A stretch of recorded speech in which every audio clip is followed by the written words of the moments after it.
Hello everyone! Welcome on into the stream! How is everyone doing today?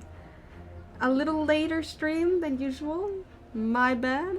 I got caught up in a call with family.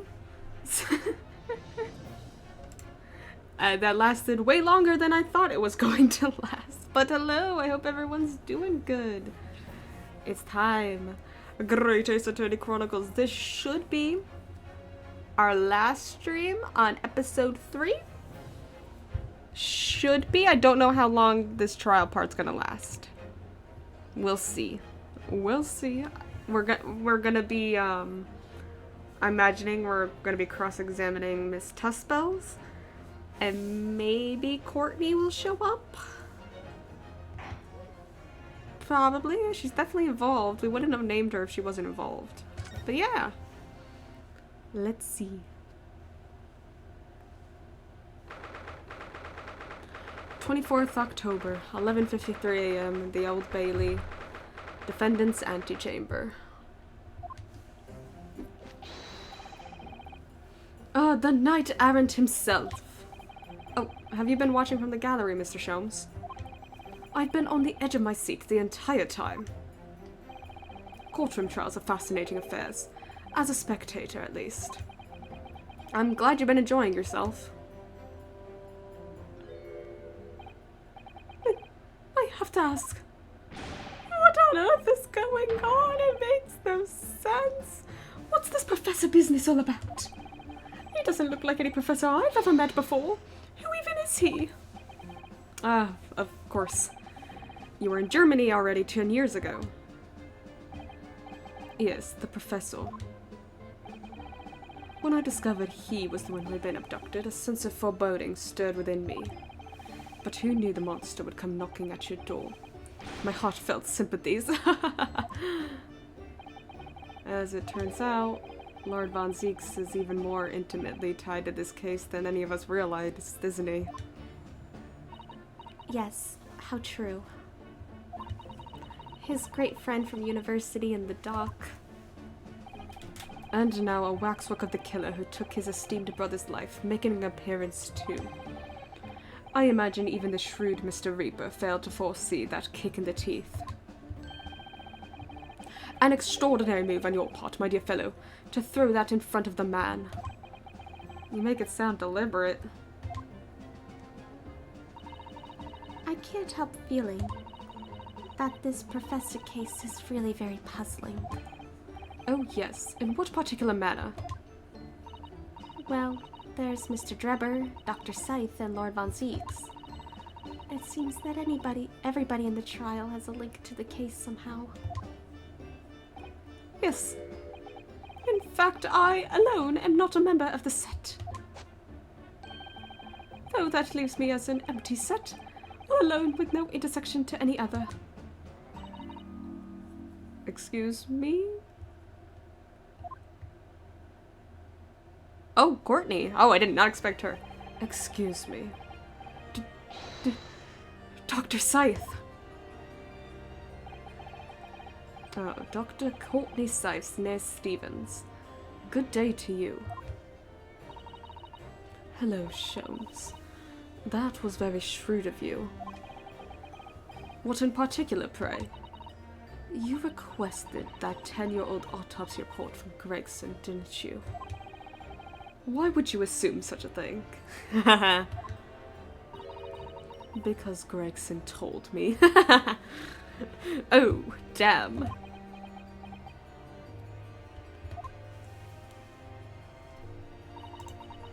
To think it's been 10 years.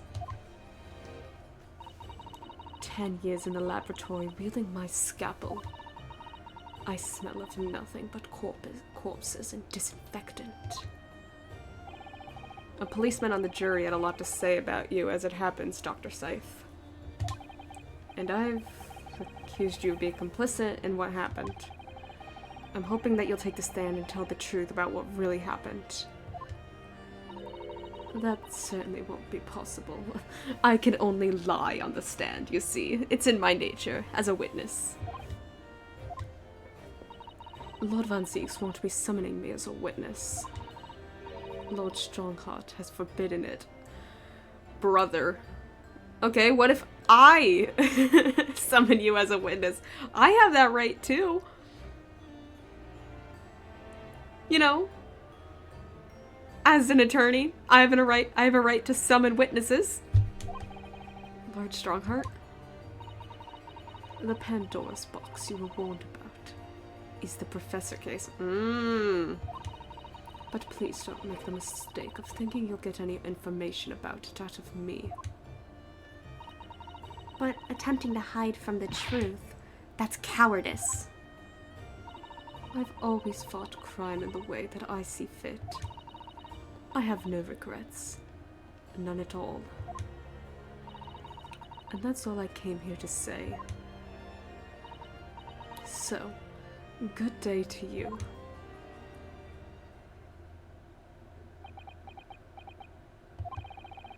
She mentioned it too. This Pandora's box. Whatever does it all mean? There's really no cause for concern. I assure you, when the trial resumes, the meaning will become all too apparent, whether you like it to or not. Huh? Now then, I believe it's almost time. I must make my way back to the public gallery. The edge of my seat awaits.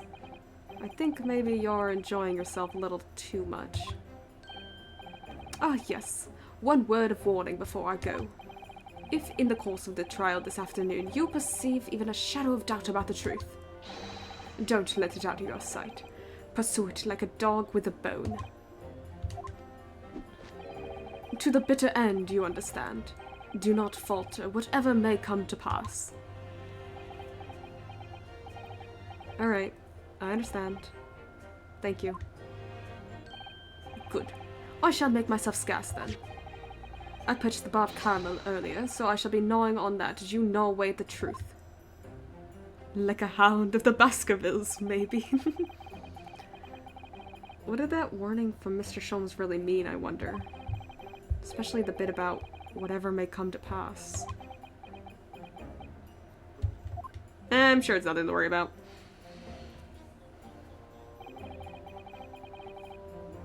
It's time for the final chapter then. Ooh. I'm determined to find the truth. No matter what.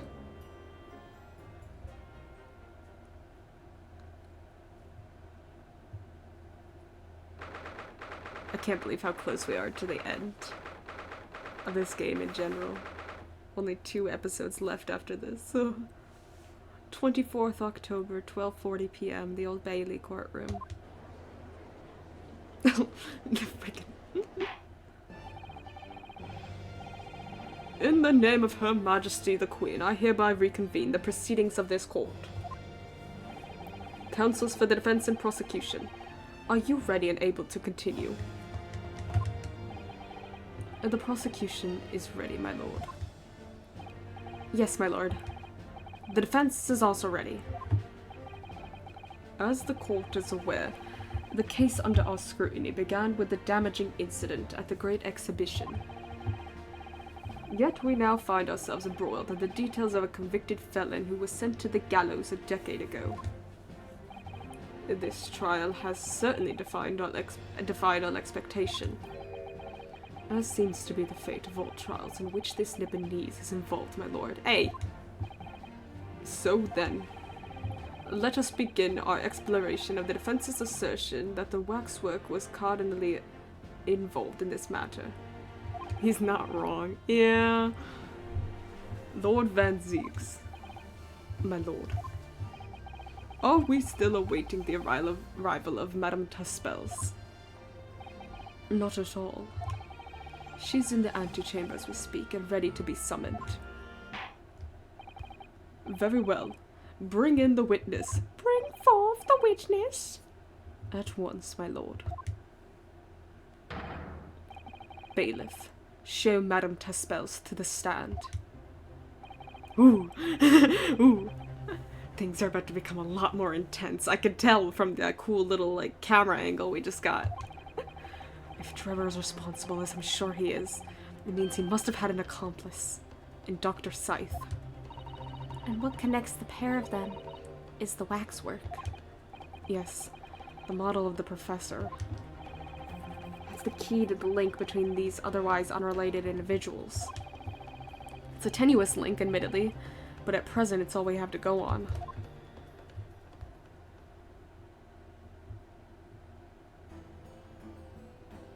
Nice.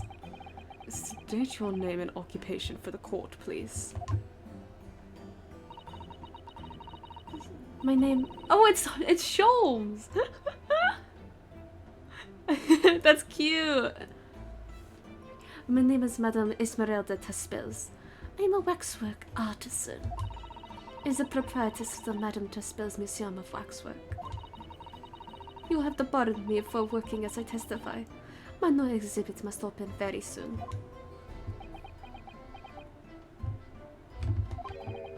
So he finally gets a statue, does he? Now there are 2 of them in the world. Oh my. What expression is she carving onto that face?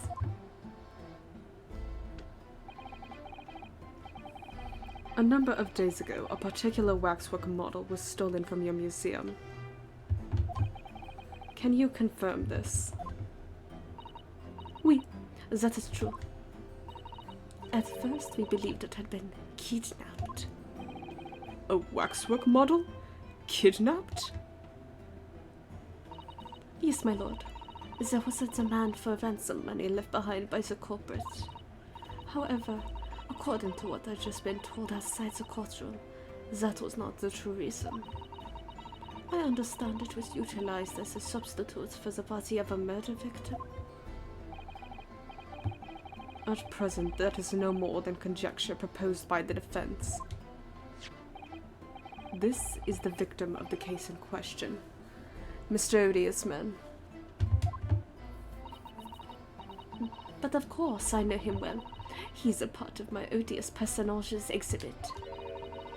I detest to say what is evident, but Mr. Asmund does not resemble the professor at all. Yes, but perhaps their faces are very similar. Are you suggesting that we should see now the masked visage of the professor? I have here the key, but it is strictly forbidden to open the lock. This is absurd. Pardon. I don't know what face you've carved onto your fancy figure beneath that mask, but clearly it won't be that of the actual killer. Indeed, the man's identity was never made public after all. The trial took place in a closed court. The proceedings were strictly confidential. The condemned man was summarily executed. His identity remains a closely guarded national secret. There is no possible way that a repository of tawdry exhibits could get its hands on that information. Quel dommage. It would seem you are unaware of the Taspels principles. What principles? The family Taspels has always prided itself on sculpting its models à la perfection. Every detail, including the visage, is fashioned with complete fidelity. Et voilà, à principles. There is a well-known legend about the Taspels waxworks from the time of the French Revolution. A member of the Taspels family is said to have made a waxwork of the queen who was executed. Oui, that's true. It was a century ago now. I believe the queen's face was carved in the minutes following her death, actually at the guillotine site. Yeah, that was mentioned earlier. You are correct. The model is on display still today in the House of Horrors. We Taspels will stop at nothing to obtain a faithful replica of our subjects. Dear me, a somewhat disturbing tenacity of purpose. I love her theme. It's so fun. It is the only way to obtain a truly lifelike representation of the subject. And it has been my family's secret for generations. Do you mean to say that beneath that mask, so it is actually the professor's face? Oui, The true visage of the killer is there. She's one of my favorite witnesses in the game, doubly so if you get rid of the major characters in Shamsphere. I was obsessed with her from the minute she popped up on screen. She's so fun. This is ludicrous. It's out of the question. The professor spread terror throughout Great Britain. As a result, the Madame Tussauds special exhibit remains extremely popular, even today. The killer emerging from his own grave. It is a sight to behold. You should come. I think, madam, it would be beneficial to hear your formal testimony on this matter. You will explain every detail of this macabre model, and your personal involvement in its creation. Why not look at the man who killed your brother, prosecutor? With pleasure.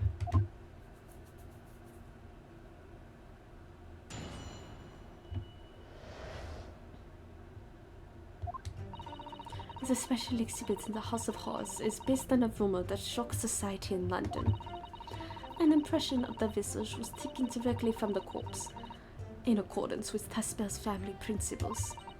I enlisted the aid of the gravedigger and created a mold for the head in the cemetery just before the interment. Oh my god. I hid myself until he gave me a signal. I was there for a very long time that night. As dawn approached, I was very worried that I could be discovered. Oh wow. That's crimes. The gravedigger? The man sanctioned this? Oui. I will do all that is necessary to achieve the true resemblance my family is celebrated for. Nobody else knew. Only the gravedigger. What harm did it do, So you truly saw it? The face of that monster? Naturally.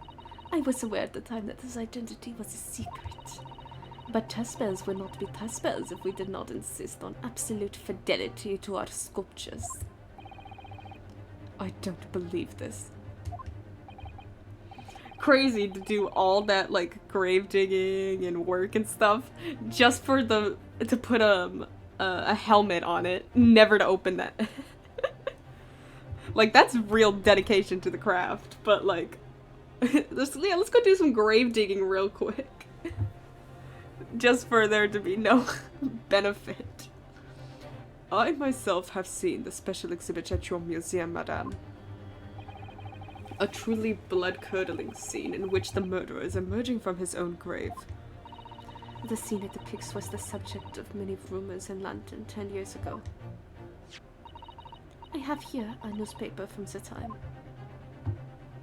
You just carry that with you? Mr. Dreadbur's dreadful encounter. Man rises from the grave. Prosecuted criminal returns in the dead of night at local cemetery. At Lowgate Cemetery, just behind the prison, on the night of that foul demon's execution, the newly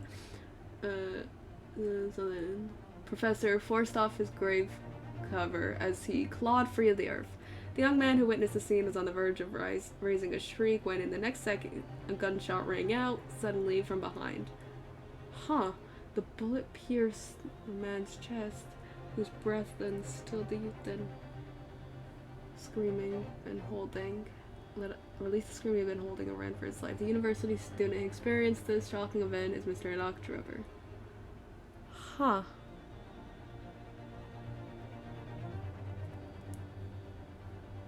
The fire that engulfed the popular theatre continues to draw attention as reports that Her Majesty Queen Victoria herself visited the Royal Italian Opera to inspect the site and offer words of condolences to the theatre's owner, Mr. Frederick. The theatre had been under lease to famed magician John Henry Anderson, and there's some speculation that the blame for the fire lies squarely with him for his insistence on holding his ball mask there. Could this magical tricks have played a trick on him, costing the city a great center for the arts? The investigation into the true cause is expected to continue to next month. Did we know that byline? I don't think so. Huh. Gunshot. Interesting. It was the most detailed account of what happened, as reported by the eyewitness who saw it. Oh, Asman. O.G. Asman. I see you're involved somehow. I see your signature on that photograph. A newspaper article recounting the tale of an eyewitness to the alleged resurrection of the professor from his grave on the night of his execution. Look at this photograph. Man rises from the grave. It's too absurd for words. The public enjoys absurdity, monsieur.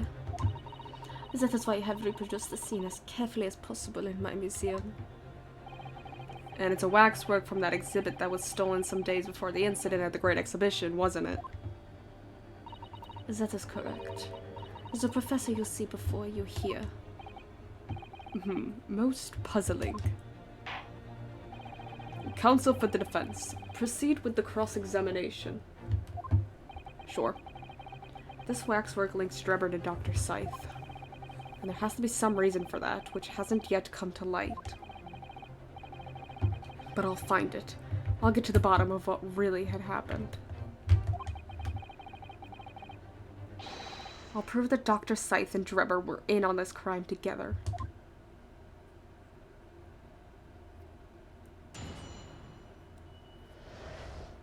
Is a Professor Waxwork.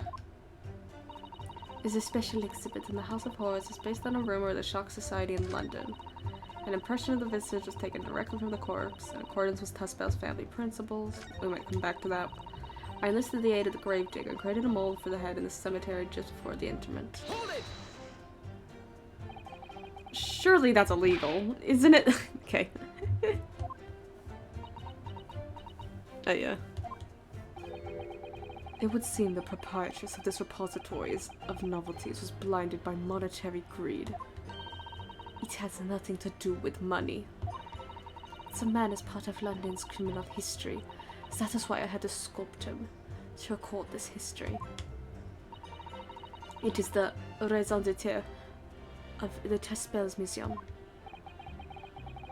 But if the man was convicted in a closed court and sent for immediate execution, then surely nobody but the members of the judiciary present know the killer's true identity.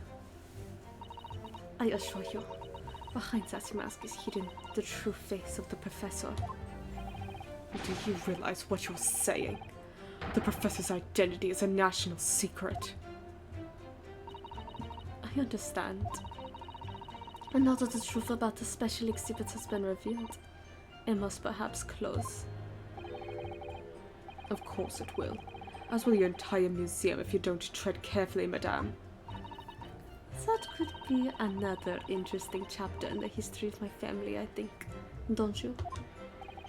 So 10 years ago, on the night of the professor's execution, you took a wax impression of his face from the corpse? Oui. Exactement. I hid myself until they gave me a signal. I was there for a very long time that night. How long?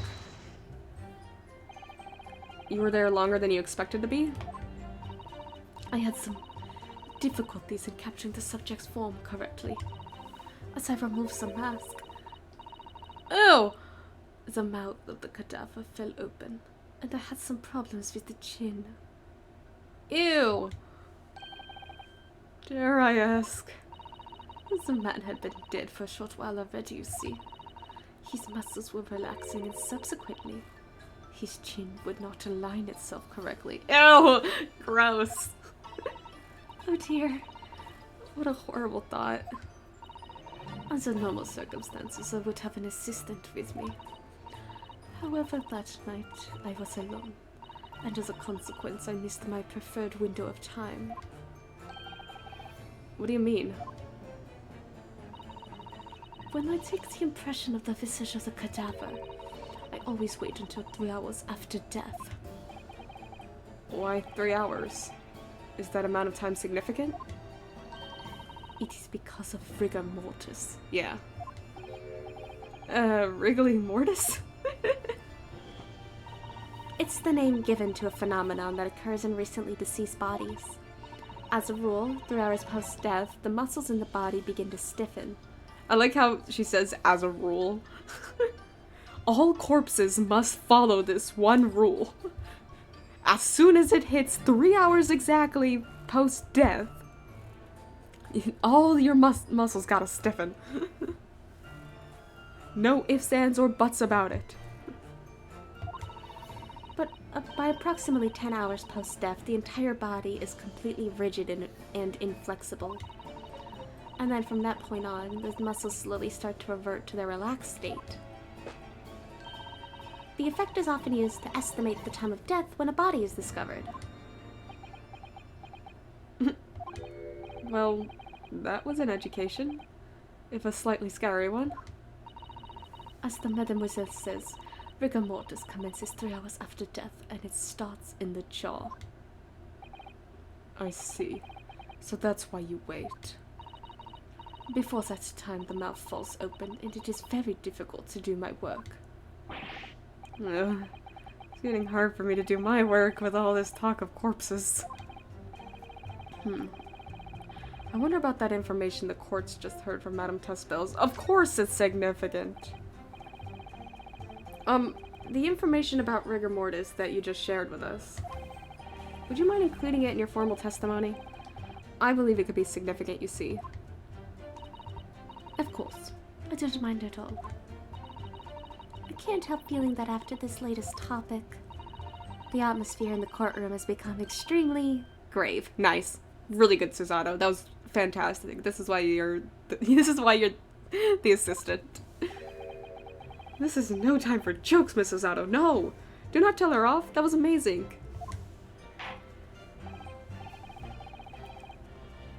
Madame, kindly amend your testimony as discussed. Bien sûr. It took me a very long time because it was before the onset of rigor mortis. Okay. That sounds like that's a line where we definitely present something. What about the autopsy? What's written in that? Oops. I'd love to know. I'd love to know what's written in the autopsy. Death by hanging confirmed at midnight, 17th June. And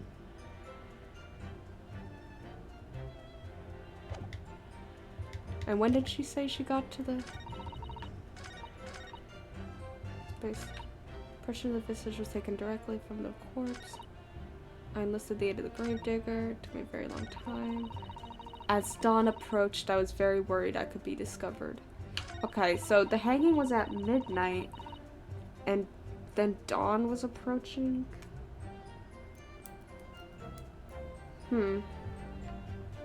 Timeline's a little off. Objection!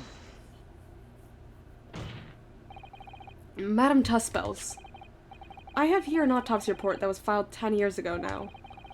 It confirms the death of the professor following his execution at the gallows. And? Is that a problem? I believe it is, because your testimony and a particular detail in the report completely contradict one another. Quoi? Are you going to explain yourself, my Lebanese friend? According to her testimony, Madame Tuspels was creating her wax impression just before dawn. And at that time, rigor mortis had not yet set in. Am I correct so far, Madame? He doesn't even think you're learned anymore. You are, yes. As I said, the stiffening of the jaw is the first sign of rigor mortis, 2 to 3 hours after death. But the man's chin was limp, so he cannot have been dead for a long time. But on the other hand, if you look at Dr. Seiff's report, it quite clearly states the following. Death by hanging confirmed at midnight, 17th June. Okay, here's my theory. So, apparently, he rose from the grave. That was witnessed by Mr. Drebber. It was a sight that shocked him so bad, his hair turned white. We read in a newspaper article that there was a gunshot after that. He heard a gunshot after that happened. So I'm wondering if he wasn't fully deceased from the hanging or something, or for whatever reason he was alive in the graveyard. And when he popped out, he was shot, and that's why rigor mortis hadn't set in yet, because it wasn't that long before. Wise from your grave. Death by hanging confirmed at midnight, 17th June. That's my theory. My game theory. No. If the professor indeed died at midnight that day, then by the time you were sculpting his face, rigor mortis would already have set in. Oui. Yes, you are right. The chin, it would have been completely stiff. It's nice to have a witness that's not purposely lying to us all the time. One who's just being completely honest. It's a nice feeling to be able to work on the same level as the witness. In other words, this report is wrong. Objection! No coroner makes mistakes when recording the time of death. The very idea is absurd. In that case, there's only one possible conclusion. The execution didn't actually take place at the stated time. Impossible. Order, order! Counsel, this is beyond folly. Not only do you indict the author of the report, Dr. Scythe, but you also implicate members of staff at Barclay Prison where the execution took place. By heck, extraordinary! Not in my day. My learned friend. Ah, we're back to being the learned friend. My learned friend appears to have overlooked one very crucial fact. What fact? The professor died that night without question. He did. Of course he did. I moved the man's limp jaw with my own hands. There was no... Yes, the professor died that night. But what if he didn't die at the gallows? Didn't die at... Are you insane? What exactly are you suggesting did happen in that case? It's almost impossible to believe, but it would explain the link between Dr. Scythe and the professor, and that one other person of interest. I have evidence that will explain exactly what I'm suggesting happened that night. Counsel, present the evidence at once. The evidence that allegedly explains what really happened on the night of the professor's execution. Oh, the article we just got. I read it. Take that! What happened that night is written very plainly in this newspaper article. Executed criminal returns in the dead of night at local cemetery. You're suggesting it was a corpse coming back from the dead now. Well, if this article is to be believed, yes. The professor, assumed dead following his execution, emerged from his grave and was killed again. Objection! Don't be a fool. That's simply a rumor, published by the gutter press. Can you be certain of that? Are you serious? He's so fed up. The point is, as the article says, there was a witness to what happened. My word. Yes, indeed. My way. The young man who stole it into the cemetery by chance that night. Objection! Of course there was a witness. The story didn't write itself, but obviously the man made it all up. And in any case, this was 10 years ago now. There would surely be no hope of finding him, brother. Objection! He's actually in this courtroom. On the contrary, my lord, we all know this witness well. What? Are you suggesting, counsel, that you have identified the person in question, his name's written in the article, that you know who claims to have seen these utterly incredible events take place? Yes, my lord. In fact, you could say he's right here before my very eyes. It's Lord Van Zeeks! You will substantiate your latest claim now then, counsel. Who is the alleged witness of this staggering scene from the cemetery 10 years ago? He's doing a stupid dance right now. A trickster who seems to be both an engineer and a magician. He constructed a machine for Professor Harebrain's demonstration. Take that! The man in question is Mr. Enoch Drebber. It's the little German boy! He was 1 year old. Drebber. The previous witness? The special exhibit in the House of Horrors in Madame Tuspel's Museum of Waxwork recreates that decade-old scene in great detail. The condemned criminal emerging from the grave, and beside the tomb, a young man with a lantern stumbling upon the terrifying sight.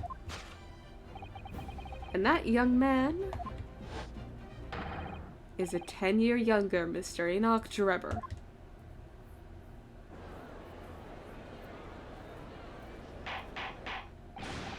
Order, order, order. Surely not, Counsel. Drebber was there, in Lowgate Cemetery. That's easy sorties talk about, Mr. Drebber. Is the name significant? What?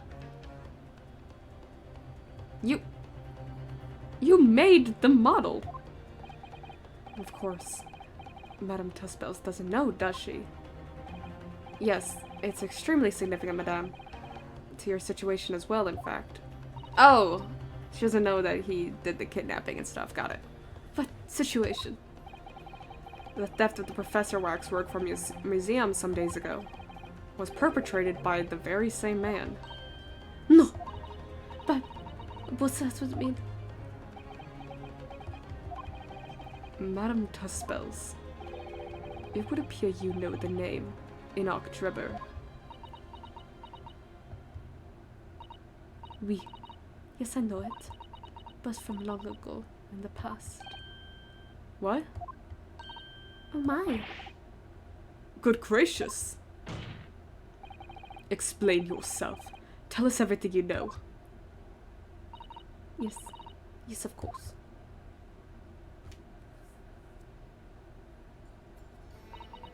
The story of the young man and the terrible sight he witnessed in the cemetery 10 years ago was published in every single newspaper in London throughout Great Britain. However, in all of the articles, the witness was simply described as a certain young man. No details were published about his identity. His name was never revealed. It was in that one article you gave us. That is, apart from in one newspaper. Yeah, okay, I was gonna say, his name was definitely written in that newspaper. The Daily Circus. It is the paper from which comes the article I've already shown the court. You're saying that his full name was only publicized in that article? Goodness me. Yes, here it is. The university student who experienced this shocking event is Mr. Enoch Drebber, a disciple of science at the University of London and a resident of its student dorms. Unbelievable. When I read the article, I went to meet with the man. Oops.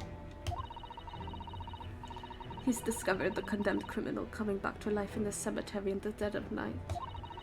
Would make a perfect exhibit for my House of Horrors, whether it was the truth or not. I see. So you went to meet Mr. Drebber in order to sculpt a waxwork of the man, did you? Exactamente. He was studying science at the University of London in those days. He was just a poor student. I paid him £5 to model for the waxwork. And since that time it has been in my museum to recreate the scene of terror from the cemetery.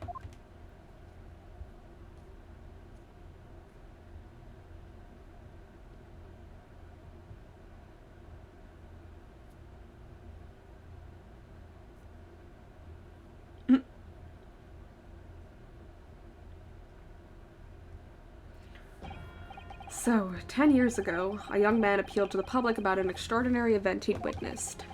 A criminal who had been put to death re-emerging from his grave in the middle of the night. but the public treated his claim as nothing more than an amusing anecdote that was soon forgotten. 10 years later, the same man steals a waxwork model of the executed criminal, ostensibly to use as a body double for the victim in the case we're discussing here today.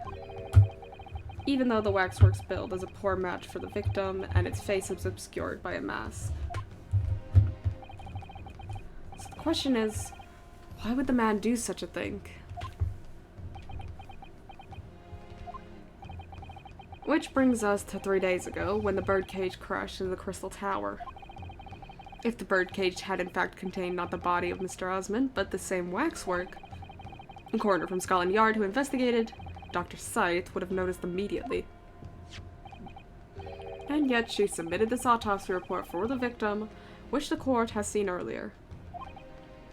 Why? Because the waxwork was that of the professor. Is that what you're saying? Dr. Scythe put her name to a document confirming the death of a condemned criminal who was still alive. A criminal whose apparent resurrection was witnessed by Mr. Drebber. But that misconduct was a deadly secret the coroner would do anything to protect. Huh. Which is precisely why Mr. Drebber used that particular waxwork as the body double. Ooh. Oh, interesting. I didn't even think of that. My lord, this court must summon Dr. Scythe to the stand. The defense is determined to find out exactly how the coroner and Mr. Drebber are connected. But according to the missive I received this morning through the prosecutor's office, Dr. Scythe is unable to participate in these proceedings. Is that not the case? She told us so herself, didn't she? Lord Van Zieks won't be summoning me as a witness. Lord Strongheart has forbidden it. Lord Strongheart? The Pandora's box you were warned about is the Professor case. But please don't make the mistake of thinking you'll get any information about it out of me. Something happened on the night of that killer's execution 10 years ago. And surely nobody would want to get to the bottom of that more than Lord Van Zieks.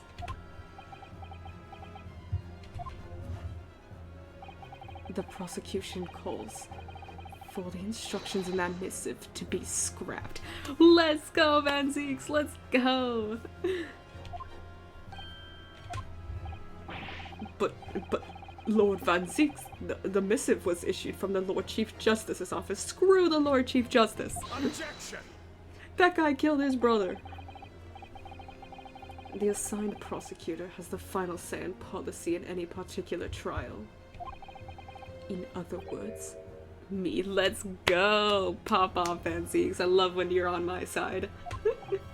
Yes!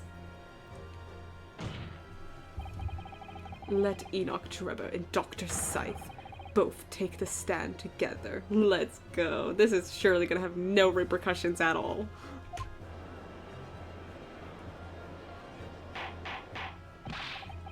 Order, order, order.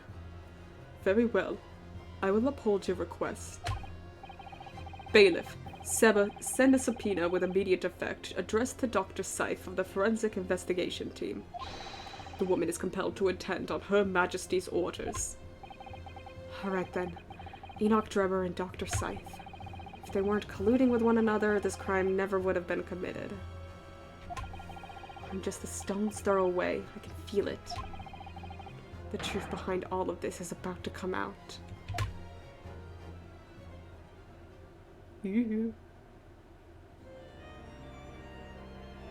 Oh, she's still here?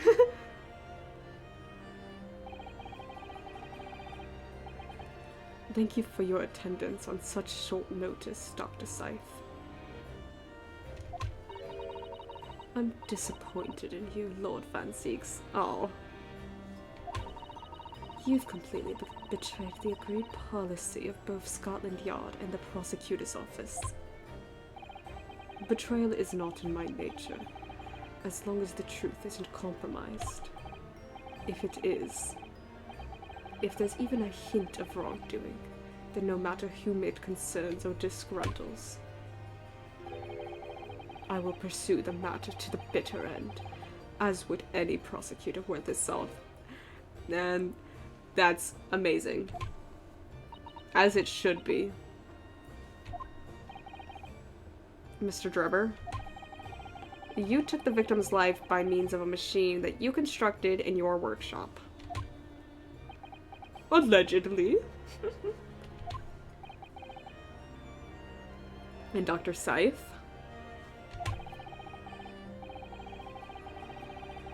As the investigating coroner, you were the first on the scene to examine the victim's body. It is the belief of the defense that you collaborated with each other and were both complicit in this crime. And where's your evidence? We'll get there! We'll get there! Hold your horses, lady. At present, we have no definitive evidence, but we do have a very significant clue. What are you talking about? I'm talking, of course, about the waxwork. This model of the killer, known as the Professor, who was sentenced to death 10 years ago. You don't need to tell me. I witnessed the man's execution with my own eyes, and officially pronounced him dead. That remains to be seen. Nice. Is that so? According to newspaper reports from the time, on the night following his execution, the killer came back to life. Don't waste my time. And the sole witness to that mysterious event was you, Mr. Drebber, wasn't it?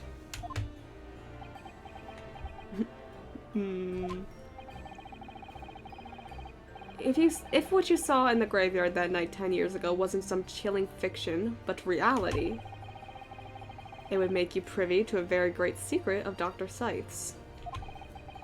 A secret so profound, it could compel the coroner to agree to collaborate in your evil scheme, in fact.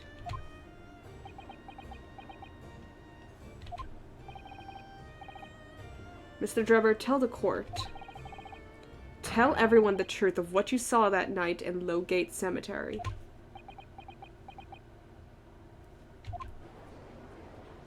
So he was the student who saw it? You can see the resemblance, actually, can't you? With the man in Madame Tussbell's, I mean. Surely he's not going to claim that's really what we saw, especially not after all these years. He was a research student at the University of London, was he? And a bit too clever for his own good, if you ask me.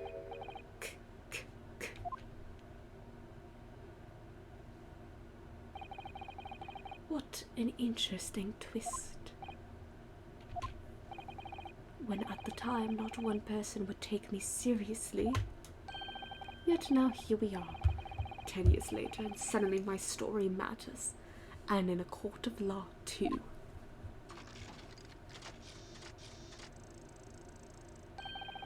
Very well then, if everyone so wishes.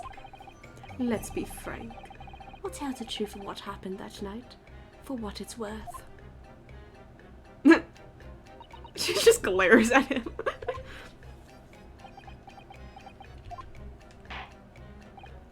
So, Mr. Drebber, your testimony, please, about the events of that night 10 years ago. I do not know why Enoch Drebber's stupid dances don't piss me off nearly as much as Soul Starbucks' size. That's fair. Those are obnoxious. You will tell the court exactly what you stumbled across in Lowgate Cemetery. Yes, of course. As you wish.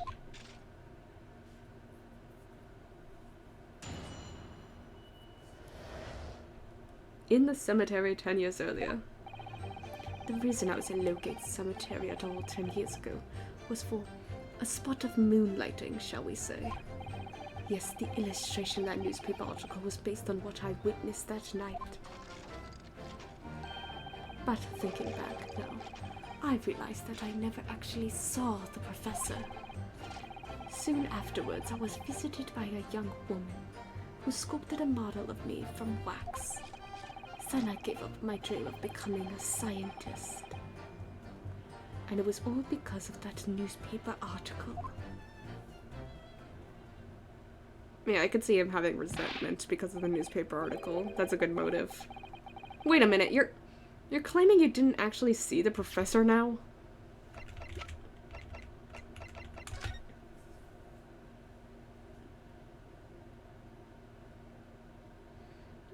Just behind the prison, and blah blah blah. The professor is great clemency Claude for the earth.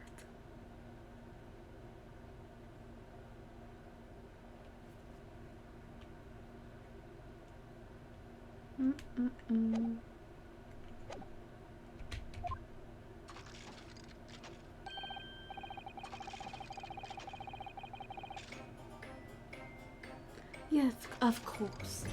You have to have a screw loose if you believed a corpse could come back from the dead. But, so you're saying this article is... Not worth the paper it's printed on? I think that would describe it perfectly, yes.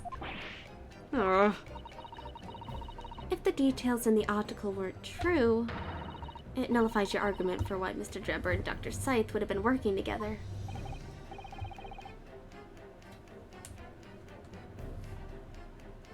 So he's discrediting himself to cripple my argument? Who would do such a thing? Tell me, witness. You claim to have been in the cemetery on some auxiliary business. Can you elaborate?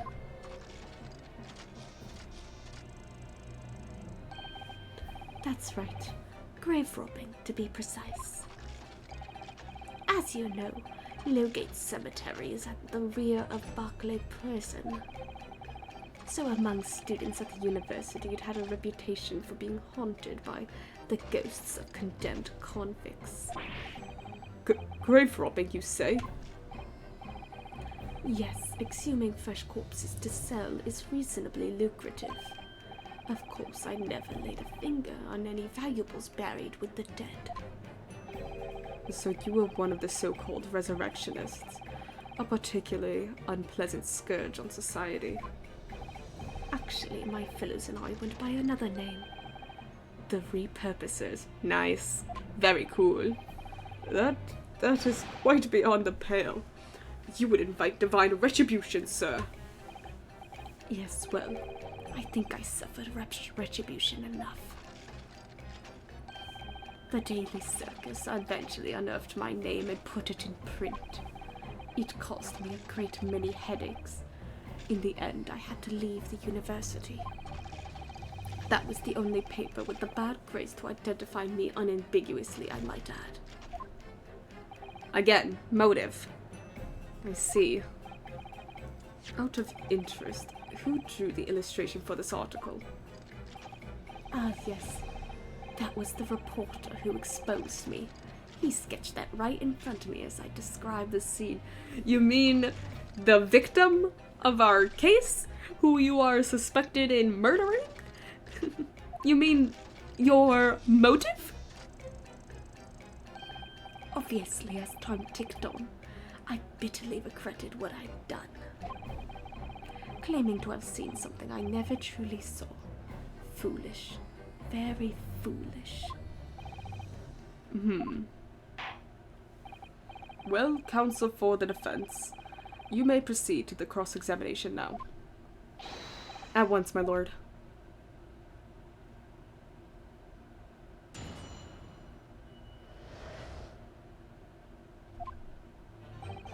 The reason I was in Lowgate Cemetery at all 10 years ago was for a spot of moonlighting, shall we say. Yes, the illustration in that newspaper article is based on what I witnessed that night. Take it back now, I realized that I never actually saw the professor at all, though. Hold it! What are you talking about? I think I explained already, didn't I? Lowgate Cemetery is at the rear of Barclay Prison, so it was renowned among us students at the university for being haunted by the ghosts of condemned convicts. For some absurd reason, I was scared of the graveyard at night. and as a result only too willing to believe that nonsense about the dead coming back to life. But you said you actually saw it. I said what I'd seen in my mind's eye. After all, resurrection is impossible, isn't it? You'd have to be unhinged to think otherwise. Unless, of course, you have some evidence that proves I encountered the professor that night. Do you want to present it, maybe? Maybe that's what you're supposed to do? You idiot! I don't know. Is there any material evidence that could show he really did see the professor? Probably the newspaper. If we had, because he said it was his own account. And he... Let me look at the picture. And he's got like the mask thing on.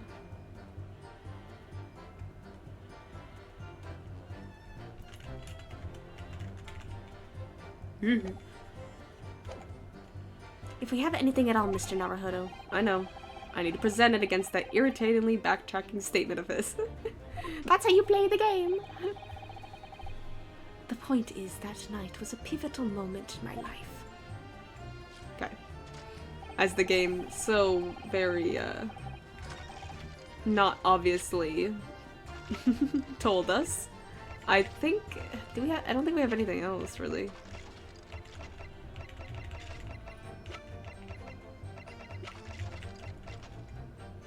Objection! Okay. Sorry, Mr. Gerber, but I don't believe that. Don't believe what? Your latest claim. You did see the professor that night 10 years ago. Oh dear. We seem to be at odds. But I was there, and you were not. I know what I did see. The illustration with this article was drawn based upon what you told the journalist that you witnessed.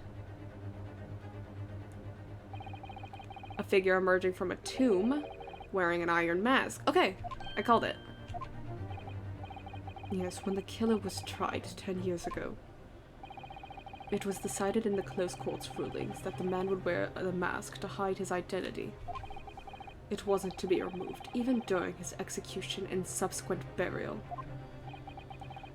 Not even the prison wardens were to see the man's face.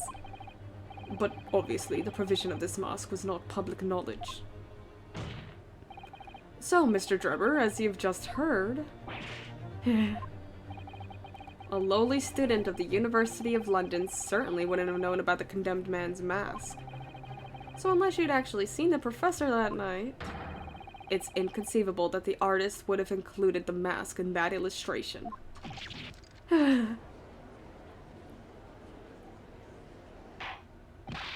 Order, order. Well, Mr. Drebber.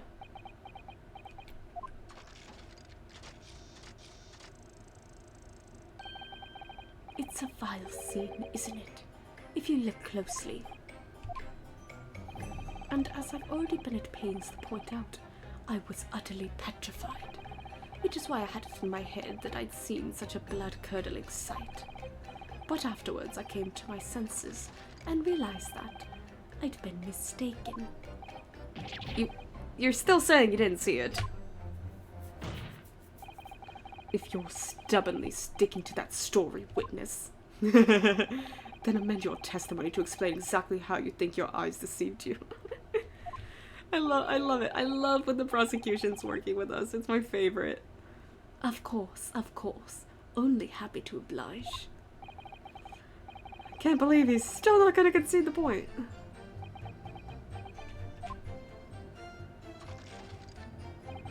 What I in fact witnessed was a fellow grave robber at work. Hold it! What? A fellow grave robber? What are you talking about? Well, I wasn't the only one busy in the cemetery that night, you know. Other body snatchers were at work. Of course, when I saw one emerging from the hole he dug, my heart very nearly stopped. So that's the terrifying sight I actually saw, you see. You're claiming it was just another student on equally insalubrious business as yourself. Many of the medical students would wear metal masks to protect them from bacteria during dissections. Clearly the fellow was using such a mask to protect his anonymity. Wouldn't you say? Objection! Nice story. But there's more to the story, isn't there? The article goes on to say, in the next second, a gunshot rang out suddenly from behind. The bullet pierced the resurrected man's chest, whose breath then stilled once more. I'm glad they brought that up, because I was like, are they ever going to bring up this point in the article? We might assume that the sexton discovered the miscreants at work, perhaps, and fired upon one of them. If a gravedigger had shot someone in the cemetery, I think it might have been rather big news, my lord. Yes, well...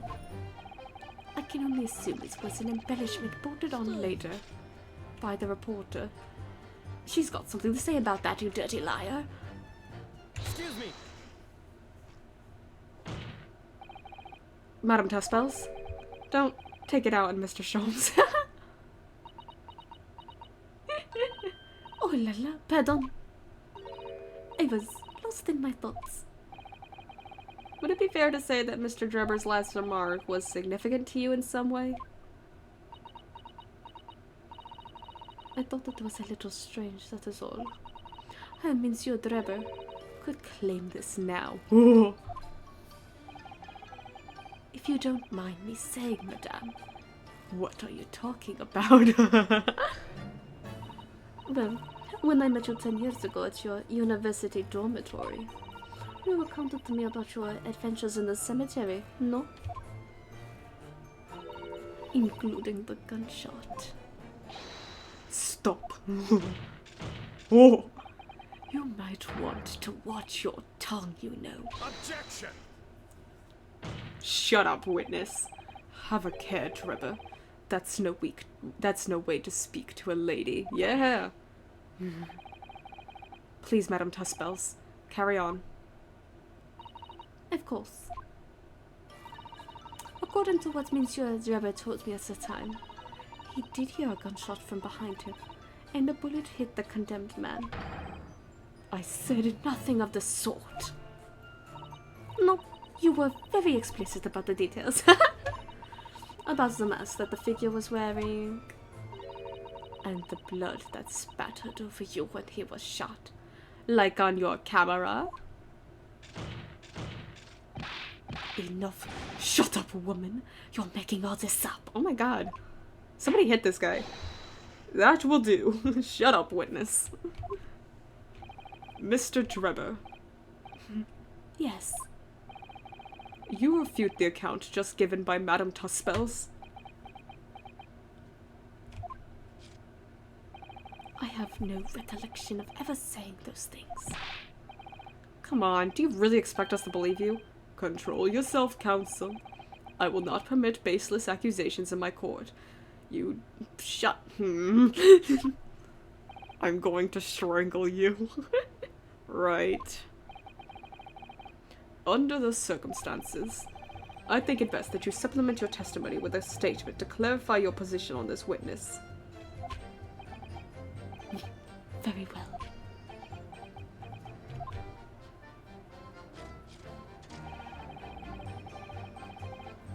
There was no gunshot from behind me at all, nor any spattering blood. But what about the blood on the camera? Objection! Oh, really? Maybe I should press it at first. I want to give the court an answer for about 4 months, though. Rest assured, we should be happy to carry proceedings forward in your absence, counsel. Sounds serious. I have to prove my worth before he really does send me home. Yeah, okay. I thought just presenting that would work. We should probably press it first. Hold it! Yet Madame Tuspels has testified that you told her about both of those details. Not true. I said nothing of the sort. 10 years have passed. Without material evidence to the contrary, you have no grounds on which to question the witness's word. Tell me, Madame Tuspels. Oui. What exactly did Mr. Drebber say about the blood that apparently spattered on him? Hello. That is what he told me. All of a sudden, he heard a very loud gunshot from behind his back. The bullet hit the figure who was emerging from the tomb in the middle of the chest, in his heart. One dreadful sight after another. And since Monsieur Dreber was at the time facing towards the condemned man, the blood sprayed from the wound and spattered on his body. That is what he told me. So, not an experience you would ever forget, is it? Precisely. And I didn't forget it, because of as I've already said. It never happened in the first place. He's clearly lying. If only I had some evidence to prove it. We can't let him win, Mr. Naruhodo. So we mustn't overlook a single detail, no matter how small. Okay, did he add other things to his testimony? Soon afterward. Okay, he's still going. Okay, that's why. Let me save. There was... Yeah.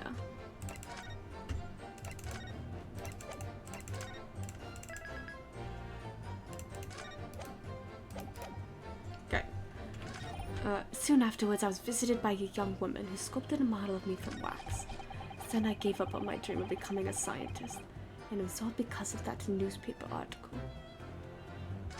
Okay. Let's press this. Hold it! This is new.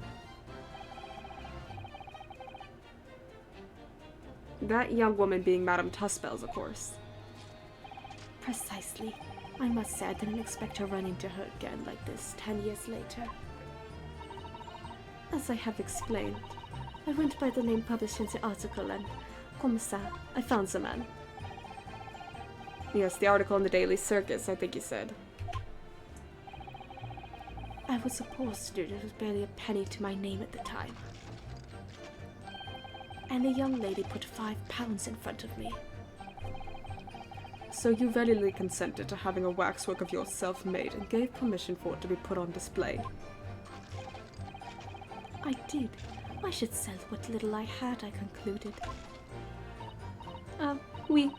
I remember now. I purchased something else from you that day, n'est-ce pas?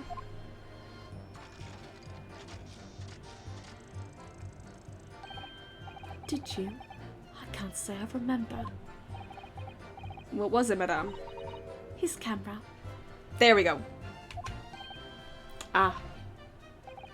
Oh, yes, I made a point of taking it with me whenever I made an excursion to any cemetery.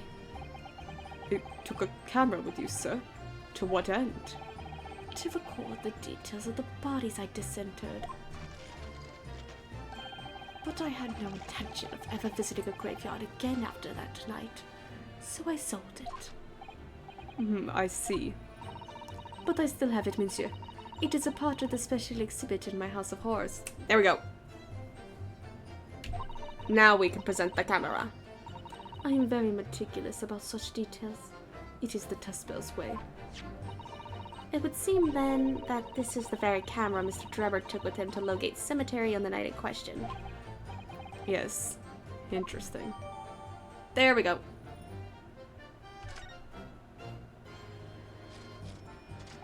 Okay, now we can present it. I was one step ahead. Objection! I just assumed we knew it was Dreber's camera. Mr. Dreber, do you remember this camera? That is the camera from that fateful night. You stole it! Yes, we borrowed it from the House of Horrors. Don't read into that too much. It's the camera you took with you to the cemetery that night, Mr. Dreber. And is that supposed to be significant? This kind of camera is rarely seen in our homeland, so my colleague and I were keen to examine it closely. We noticed that the lens extended forwards on the end of some bellows. Like this. Hold it! What's that? There, just on the bellows. It looks like a dark red stain. That's right. It's a rather conspicuous mark here on the bellows, in fact. Good lord. Are you suggesting? Yes, my lord. It would appear to be a spatter of blood. Something that could be confirmed with a simple chemical test. Isn't that right, Dr. Scythe? It would be difficult to determine if it was human blood and not the blood of some animal. But yes, to test whether or not it's blood at all. I propose that Madame Tuspel's testimony was correct. And that on the night in question, 10 years ago, you were spattered with blood from the gunshot wound. Well, And that, furthermore, you really did witness the condemned professor emerging from his tomb.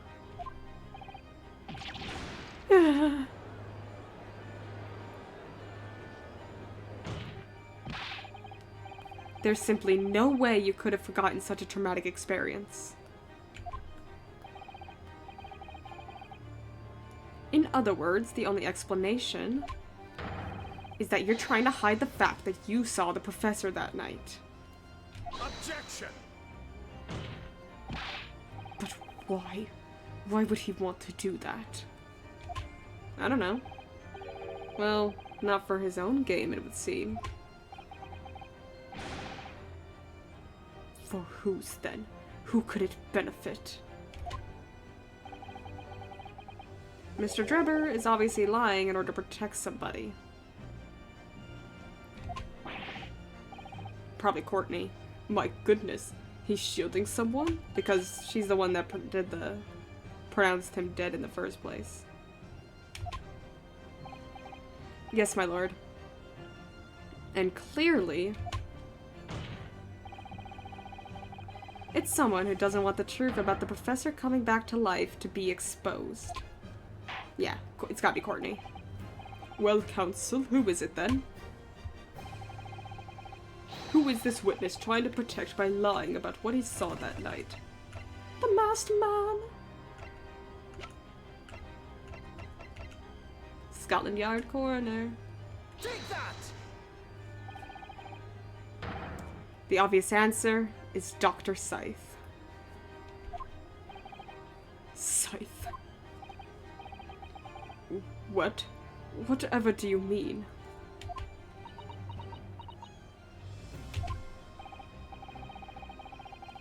Imagine if the convict who was sentenced to death was not in fact killed. Imagine if that was to come to light.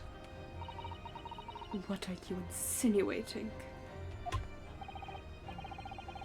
And imagine if the convict in question was the country's most hated mass murderer. If it was the professor. That would be an unprecedented scandal. Objection! This is beyond a joke. Need I point out that the dead cannot come back to life? What you're suggesting would mean that the execution never actually happened.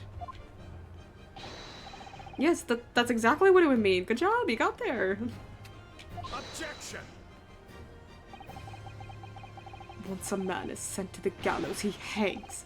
No one would escape, not in Great Britain. Objection! But the fact is, there was a witness to the fact that the man did escape his hanging. If that were really true, counsel, the implications of misconduct would not stop at the supervising coroner. It would taint the honor of the entire judiciary from the ground up.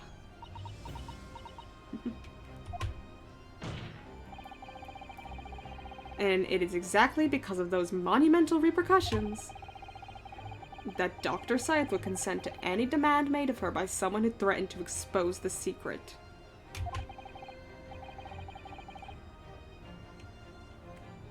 Even if that meant being complicit in a crime. You mean? I mean that Dr. Scythe wasn't collaborating in Mr. Drebber's wicked scheme. She was coerced into collaborating. in order to protect her decade-old secret. She switched the dead body of Mr. Osmond with the waxwork model and fabricated the autopsy report.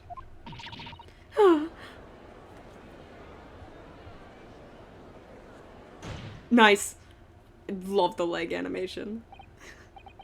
Lord Van Zeeks. I love it so much. Pray forgive my freshly filled hallowed chalice and a whole raft of other discourtesies now. Oh, goodness me. It's just the sort of tall tale Londoners would enjoy, I grant you. An executed killer rising from the dead, a Scotland Yard cover-up, a conspiracy at the highest levels. So let me ask you one thing. What's that? If the condemned man really did emerge from his tomb that night, only to be shot in the chest, who pulled the trigger and disposed of him forever? Well, I have no idea at the moment. We have too little information to work that out at present, I think. I couldn't agree more. The Old Bailey is no place for wild fantasies. And have you considered this, my learned Nipponese friend? Considered what? Do you realize just what a dangerous endeavor it would be to coerce this woman into such criminal activity? It's tantamount to declaring war on the entire British police force and judiciary. Quite. Ought to imagine any sum of money being offered for research could warrant it. To rely on some sage deception when so much is at stake would be madness. Well, I suppose. And this was no petty crime either. The victim was murdered. A man who'd already invested money in the venture and would be instrumental in future profits too. Yes, I had no reason to kill Mr. Osmond at all. He's the one who wrote the newspaper article. Or are you forgetting that his death results in me receiving not a single penny? The court is already aware of the contract between myself and the victim, no? And you should look at the contract and look at that signature.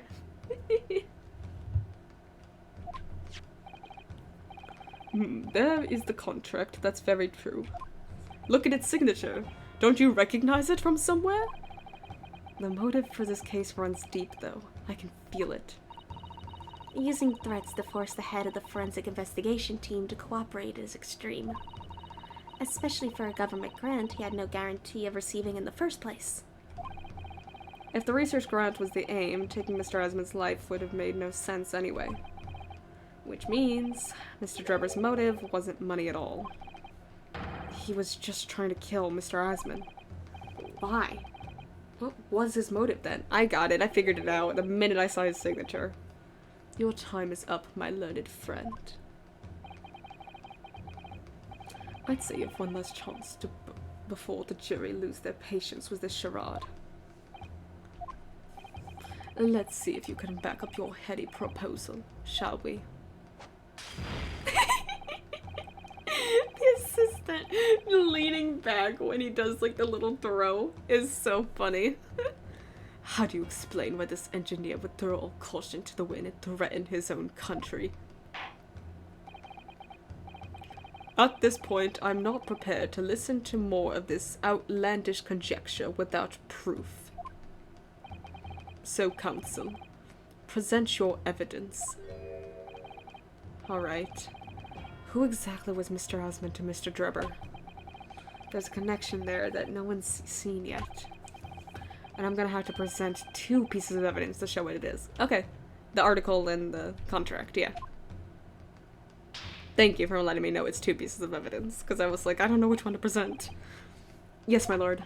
We've presented this article a lot. The evidence that establishes a motive and explains why the witness wanted the victim dead is right here.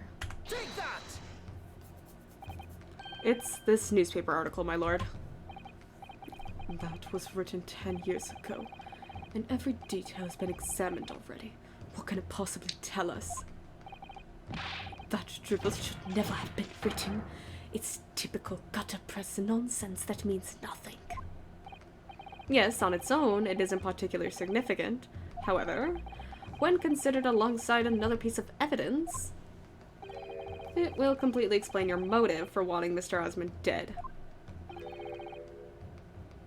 What other evidence? Counsel, you will present your supplementary evidence without delay. The evidence, which when cross-referenced with the newspaper article, establishes a motive for the deed. Take that! Yeah, he saw that signature. He's like, oh my god. It's this contract, my lord. Mr. Drebber, this is the contract you signed with Mr. Asman. Yes, that's right. That very document, in fact. That proves I had no reason to kill the man. No, I'm afraid not. What? No, actually, there's something very significant that this newspaper article and the contract have in common. Really? And it's that common link that shows very clearly why you were determined to kill Mr. Odie Osman. It seems the defense has uncovered something the rest of us have missed. So, my learned friend, point out what these two pieces of evidence have in common. Where exactly is the link between this newspaper article and the contract? Right here. Take that!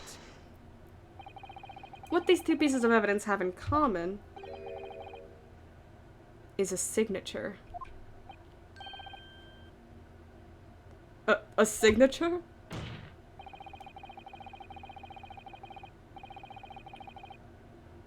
The signature on the illustration that accompanies the 10-year-old article and the signature on the contract.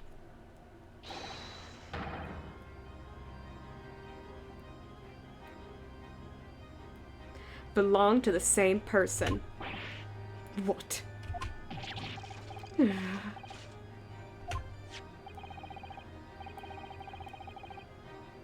As the court has heard, this illustration was drawn 10 years ago by the newspaper reporter who found Mr. Drebber and interviewed him about this ordeal.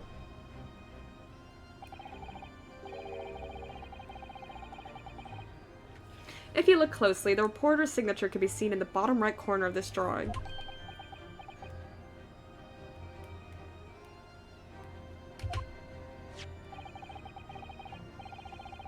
And if you look at the contract here, which was signed between the witness and the victim last year, you can clearly see Mr. Asman's signature at the bottom. Let me see now. Good lord, yes, they're identical. In short, the journalist who drew the illustration and wrote the article published about Mr. Drebber 10 years ago was the victim of this case, Mr. Odious Man. Mr. Odious Man. Objection! But explain to the court why.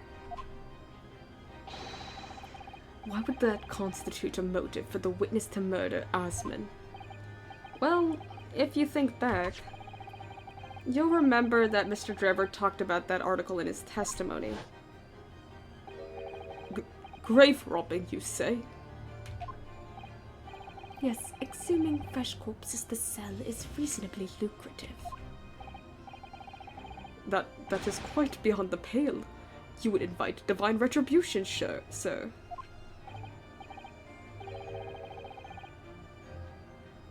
Yes, well, I think I suffered retribution enough.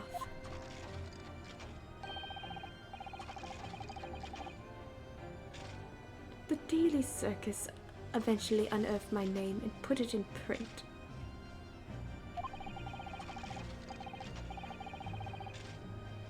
It caused me a great many headaches in the end.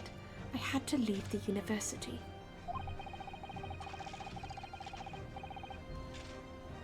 That was the only paper with the bad grades to identify me unambiguously, I might add.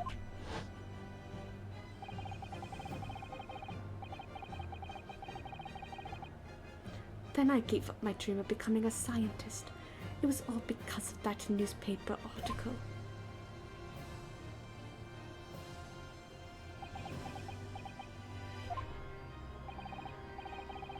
At the time, you were a student of the University of London who dreamt of becoming a scientist.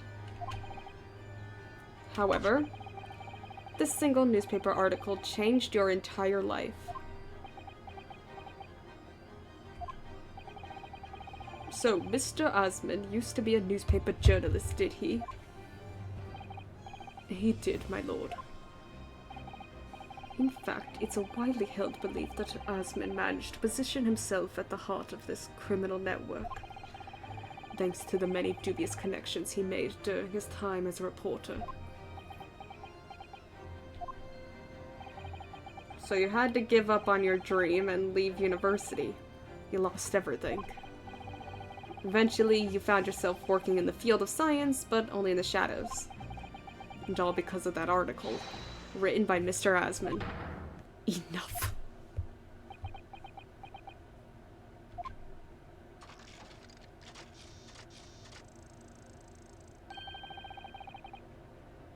Stop this endless drivel about my life. What? Explain yourself, Mr. Drebber. Yes, it's true. I had to leave the university as a result of that article. But it was just the straw that broke the camel's back. What do you mean? Almost every student of science in the faculty was too poor to actually conduct any research. But they struggled on with their hypotheses anyway. We all did, only to have them taken by vultures. Sooner or later, you knew your ideas would be stolen and patented by some wretch or other, after all. Good gracious. Making a name for yourself as a scientist in a climate like that was a miracle only a select few geniuses could ever hope to achieve. Personally, I wasn't one of those geniuses, so it was hardly a wrench. Is this where the trophy comes into play? I was wondering when the trophy was going to show up. Being forced out of the university because of Lowgate was the best thing that could have happened to me. Objection! Mr. Drebber, do you genuinely believe that? Of course I do. Who's better placed to know whether or not I possess a talent for science than me? I'm sorry to say that your words don't ring true at all. How dare you? And I have evidence to prove it. How are you in a position to say anything about me? I don't know you from Adam. Fine. If you think you have evidence, go ahead. Show it. What could you possibly have to disprove the idea that I was happy to leave university because I lacked talent? Take that! Yeah. Do you remember this, Mr. Drebber? We found it at your workshop. Is that a Royal Society trophy for excellence in science? What exactly is this trophy, Council? It's the greatest honor that can be bestowed upon a young scientist, my lord.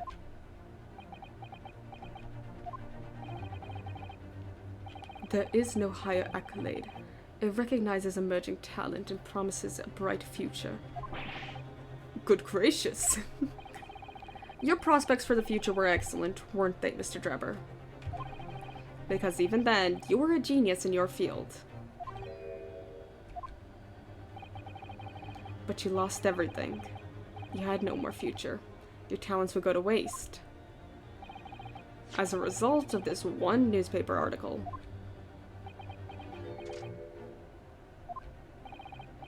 I don't know when you realized who Mr. Osmond was.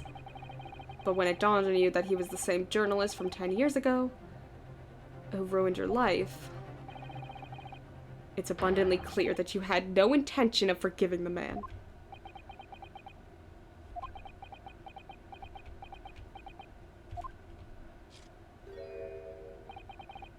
The truth is... Finally, he's gonna fold. I doubt it.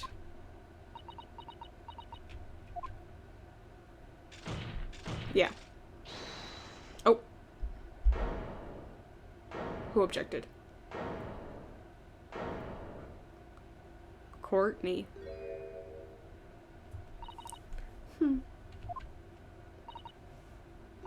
Fine. Clearly this has run its course now. What? I admit it. All of it. Oh. Okay. Cool. Nice. Wrap it up. What? What are you doing? It's exactly as the Japanese man said. I was coerced into going along with this man's plot to murder the victim. On the condition that he kept my dirty secret from 10 years ago. No. Good lord. Okay, wrap it up. We don't need to continue. We have our not guilty verdict for Hairbrain. That's all we need to accomplish here. Dr. Scythe. Do you realize what you're saying, woman? It's all true. That day.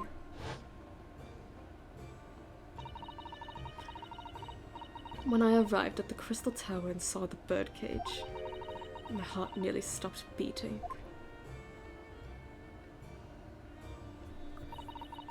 That memory from a decade ago that I'd done my best to bury deep inside myself.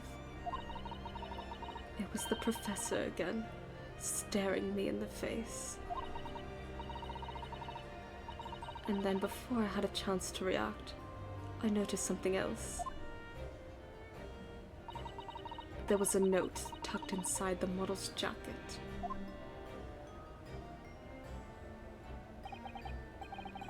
Dr. Scythe, you will go along with my plan. From someone who knows the truth about what really happened that night, 10 years ago.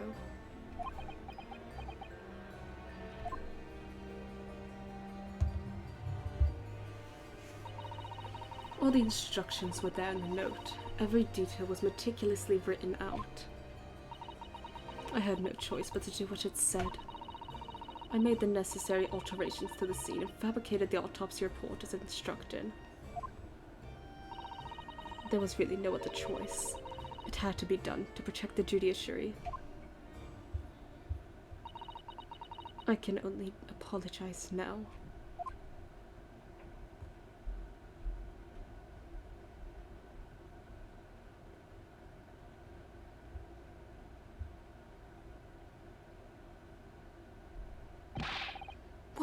Why on earth would you buckle now?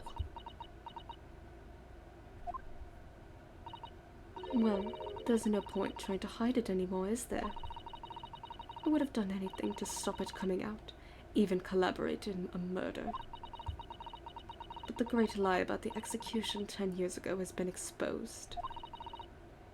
Whatever happens, I'm finished.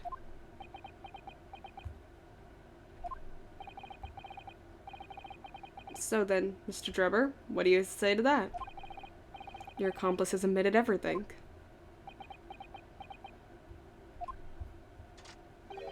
Surely it goes without saying. You admit your part in it too, then? Hopefully? No. I admit.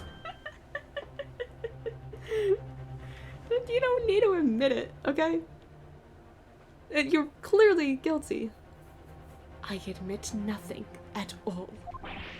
What?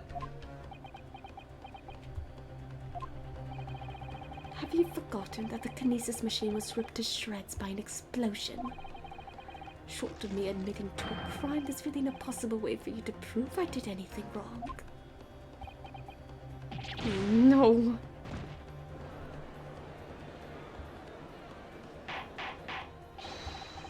Order, order, order. Whatever the man says, I admit everything. He threatened to expose my secrets, so I went along with his plan. And Lord Van Seeks. Yes. I hope you'll accept my apologies. What happens next is in your hands, of course.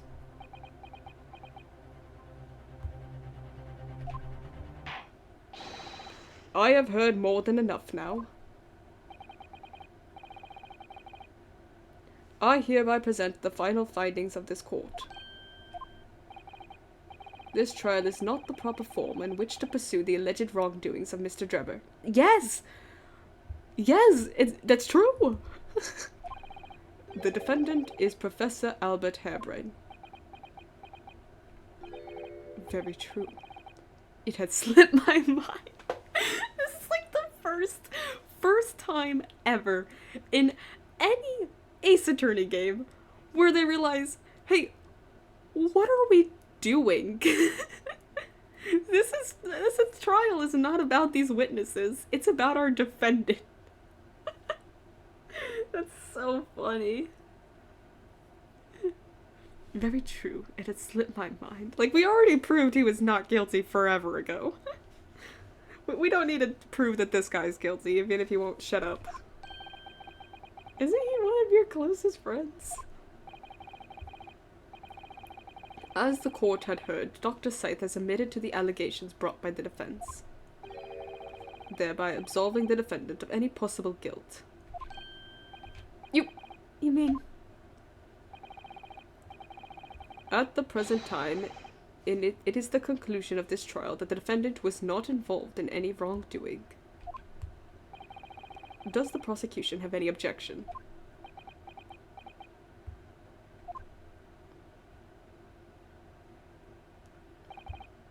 None, my lord. Oh, congratulations, Mr. Naruhodo. Something tells me we're not done, though. Just a hunch. I don't think it's gonna end like this. You've proven Professor Harebrain's innocence.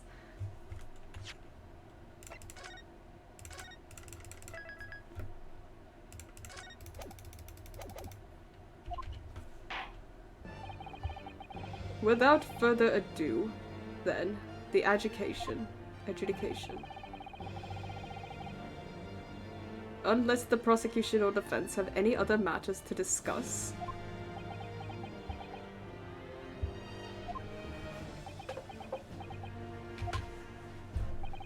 I don't know. This doesn't feel quite right. Yeah. He's not gonna let it go. Why did Dr. Scythe suddenly admit to it like that? I wonder if there's something more. I wonder if there's something deeper going on. There always is. Is everything alright, Mr. Naruhodo? Like you said before, the way the trial is set to end now, the judge will certainly deliver a verdict of not guilty. But is that really what we want? Yes. What the defense should be pushing for now is immediate adjudication. Is really— how would this end? I'm not gonna click it, but how would this trial end if we just took the not guilty verdict now? Would it just be like, something felt wrong, and then the courtroom exploded or something? Because we wouldn't be getting a guilty verdict. I know it wants us to do further testimony. I know. We're still going. The defense objects to the trial ending at this time, my lord. What are you doing, son? You just won.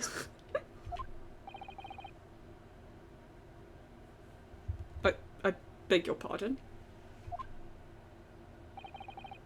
We demand one final testimony.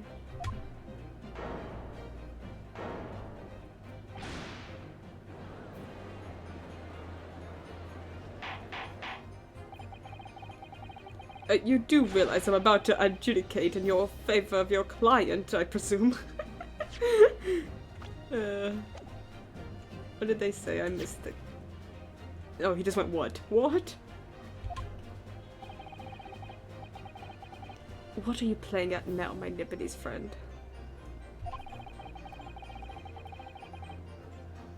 Why would you want to obstruct the conclusion of the trial at this point? No defense lawyer in his right mind would do that. Yeah, well, I'm not in my right mind. Mr. Naruhodo, what exactly are you thinking? The truth. The whole truth, and a way to bring it all out into the open. Right. Von Zieks is extra mad because you're defending his friend, right? He's like, what are you doing? We just got him a not guilty verdict. What are you doing?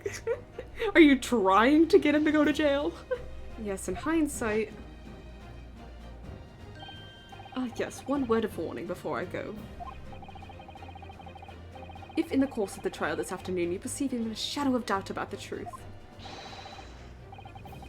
don't let it out of your sight. Pursue it like a dog with a bone.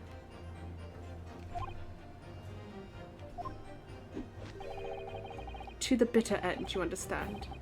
Do not falter, whatever may come to pass.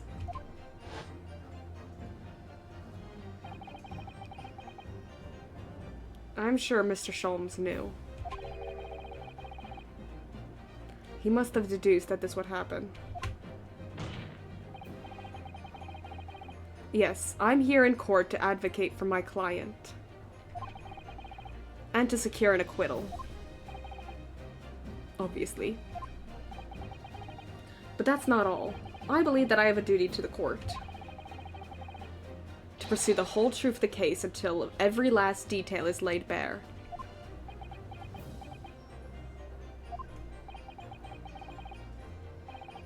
And that is why the defense calls for further testimony from Dr. Scythe. Testimony from me? About what? About the nature of your collaboration with Mr. Enoch Drebber.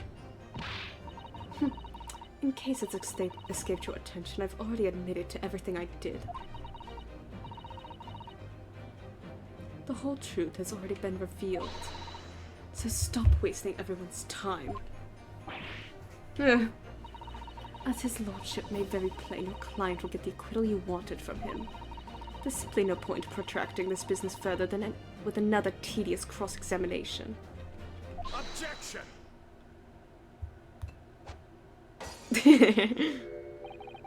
Pray forgive my careless handling of that hallowed bottle. I slipped. Case 3! Yes. That's what you call it? What is your objection, Lord Van Zieks? The prosecution. This is an insanely rare good case 3. I have been enjoying myself thoroughly. Also calls for supplementary testimony from the witness. Don't be stupid. If there is more to this case that has yet to come to light, then I will join my learned friend in pursuing the facts until the bitter end. Let's go! You know what we need to do? We need to watch the concert video from AJ again. Oh god. Both Case 3 and the Great Ace Attorney were very good. How goes defending Van Zieks' friend? Well, we got him acquitted, but we're still going. You what? Lord Van Zieks. This is most irregular, to say the least. However, as the prosecution also calls for it, I will uphold the request. Dr. Scythe, you will testify for the court, explaining the full extent of your involvement in the murder apparently committed by Mr. Drebber. Very well.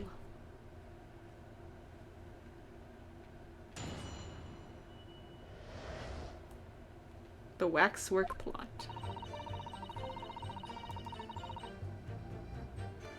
It all began at the scene when I saw the waxwork and the note tucked inside its jacket. The actual body of the victim, as indicated in the note's instructions, was beneath the experimentation stage. Enoch Drebber is so goofy and silly. I love that character. He's so fun.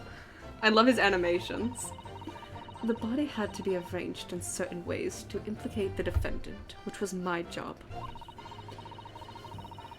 I enlisted the help of the entire forensic investigation team to dress the scene appropriately. They were all in on it? The truth about the execution 10 years ago was a state secret at the highest level. I had to protect it.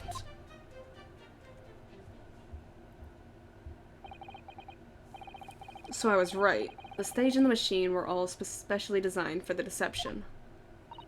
So it seems, and all meticulously prepared. You did well to see through it. You're a very shrewd boy. Have you ever switched between his testimony statements really fast? It legit makes him dance. That's so fun. So kind of you to say. And what about this autopsy report then? All I did is record the location of the body as being in the crystal tower instead of under the stage. That's all? That's a terrible corruption. Only my team were aware of the deceit, and then only under my explicit instructions. Nobody else at Scotland Yard knew anything about it, I assure you. We must be thankful for small mercies, I suppose. Well, I believe that testimony has clarified everything. There's no particular need for a cross-examination, I would say. But I have a right to it! No, I disagree. I can't shake the feeling that something's wrong. Just look at that expression on Dr. Sykes' face. It's the defense's right to cross-examine any witness following testimony. What is it about you Japanese that makes you all so doggedly persistent? That's what people be saying. Very well. If you so desire, counsel, proceed with the cross-examination. Yes, my lord.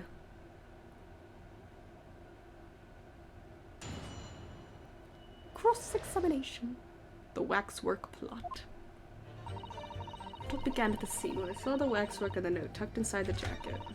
The actual body of the victim, as indicated in the note's instructions, was beneath the experimentation stage. Sure. The body had to be arranged in certain ways to implicate the defendant, which was my job. Okay. How? What'd you do? When you say arranged, I presume you mean with this? Yes, the instructions in the engineer's notes. It's something along the lines of fabricate some evidence to make it clear that Harebrain alone could have killed Asmund. Crazy. So, you mean that was your doing? I fetched Harebrain's ridiculous screwdriver from the stage and took it with me alone to the abyss under the stage where the birdcage had fallen. Alone, Doctor? It didn't feel it'd be appropriate to involve anybody else in that particular part of the deception.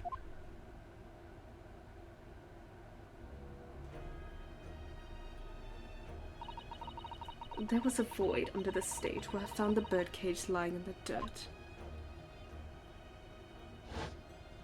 Ooh. I approached it, leaned down, and slowly opened it up. This is so scary! Then I took the screwdriver in both hands and plunged it into the man's chest.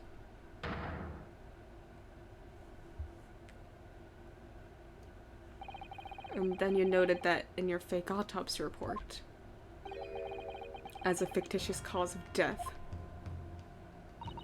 Exactly. So, the actual cause of death was the trauma resulting from the 30-foot drop. My word. What is it, Mrs. Otto? Something about Dr. Sykes' last statement is playing on my mind, that's all. Yes, mine too. And Dr. Scythe? There's really no need to shout. I can hear you perfectly well. The defense calls for you to add what you just said to your formal testimony. Oh, which part? What I want her to supplement her testimony with is the real cause of death, what she did to the victim. Ooh, both of these could be good. Let's go with what she did to the victim and see what she adds. How you stabbed Mr. Asmund in the chest, that part. Fine, if that's what you want, but there's really no need to point. The prosecution concurs. Thank you. All this pointing. Everyone's pointing all the time in these courtrooms. Very well, you will supplement your testimony now, witness. If you wish, my lord. I stood over the victim's corpse where it lay in the toppled cage and plunged the screwdriver into the chest.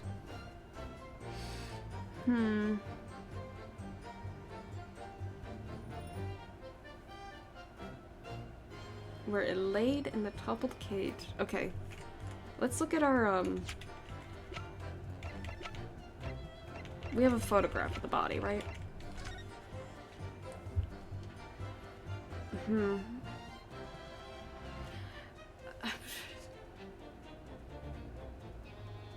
The blood splatter is what's getting me. Because if she he was laying down like this. She stabbed him. Would the blood drip that way? Am I reading too much into it? Probably. Am I gonna save before I present anything? Yes.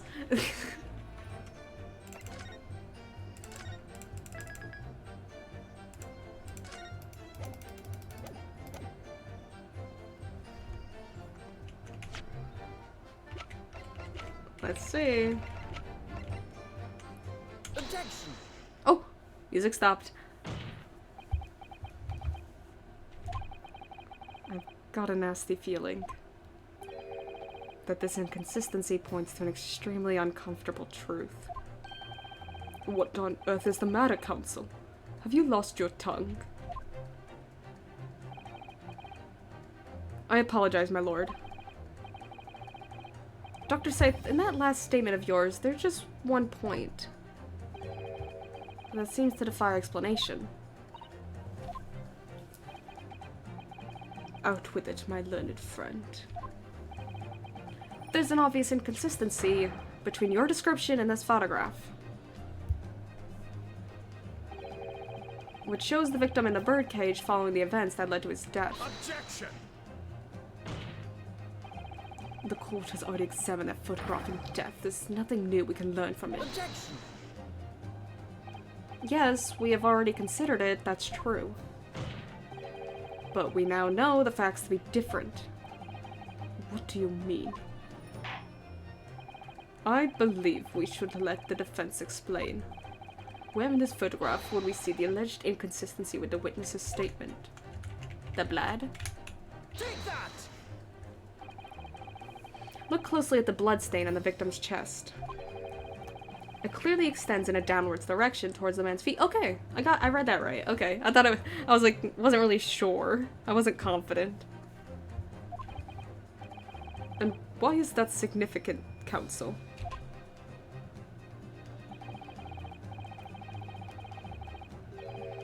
If the victim was stabbed moments before the kinesis machine was set in motion, that's entirely expected. Of course, no, that's not what happened. Exactly, my lord. Dr. Scythe made it very clear in her testimony just now that the point at which she stole Professor Harebrain's screwdriver and stabbed the victim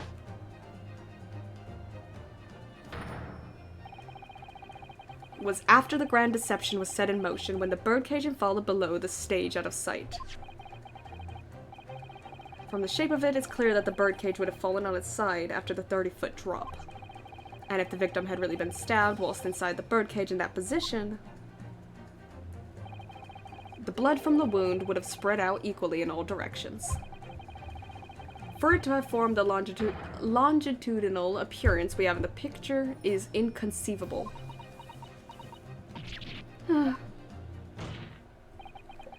Given that the victim's blood seeped vertically downwards from the wound, it must be the case that when you stabbed Mr. Asman, he was standing up. In short, Dr. Scythe, your latest testimony was a total fabrication. I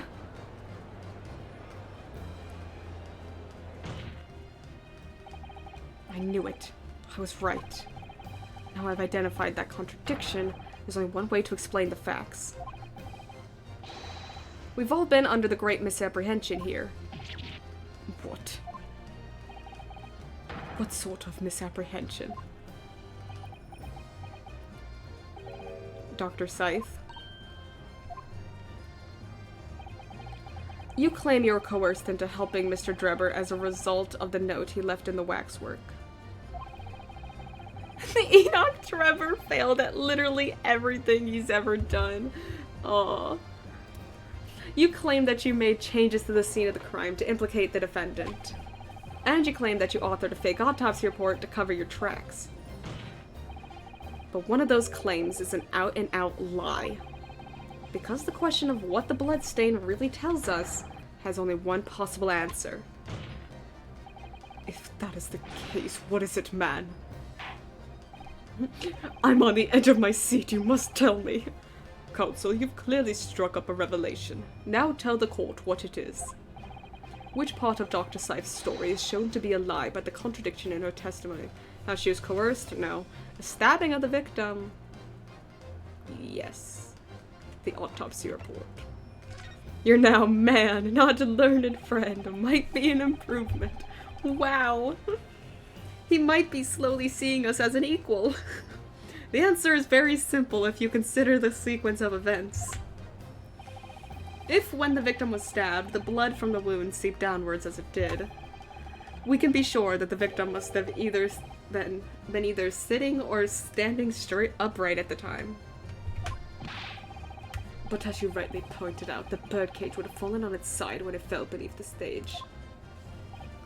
Yes, it would, which tells us that the victim must have been in that position of his own accord. He was still alive. Objection! That's impossible. The man was dead, remember? It's all in the autopsy report, the fake one. No, that is the misapprehension.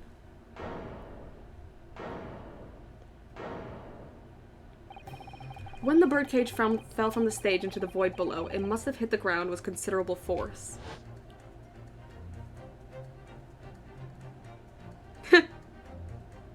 Ouchie! But Mr. Osmond didn't die in the fall.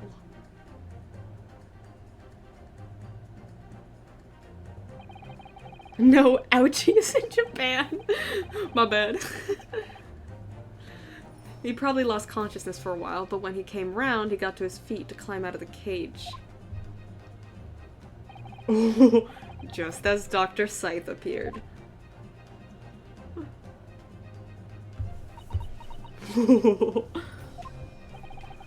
If the victim was in fact alive at that point in time, it changes everything.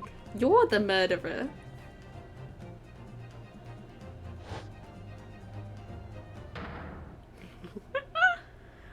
You're both going to jail. Mr. Odie Osmond's killer wasn't the defendant, Professor Albert Harebrain. Nor was it the mastermind behind the stage trickery, Mr. Enoch Drebber. It was you, Dr. Courtney Scythe.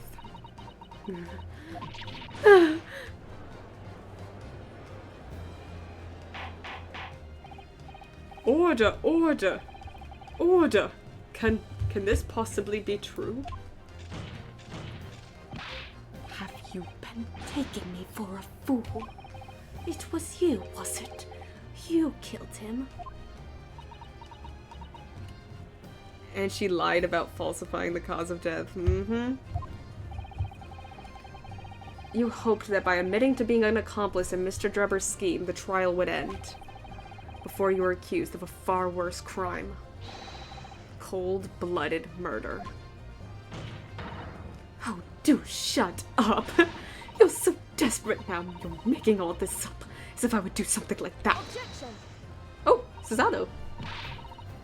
I assure you, the defense is not desperate, Doctor. Mr. Naruhodo has established the facts using evidence and logic alone. Logic. Don't make me laugh.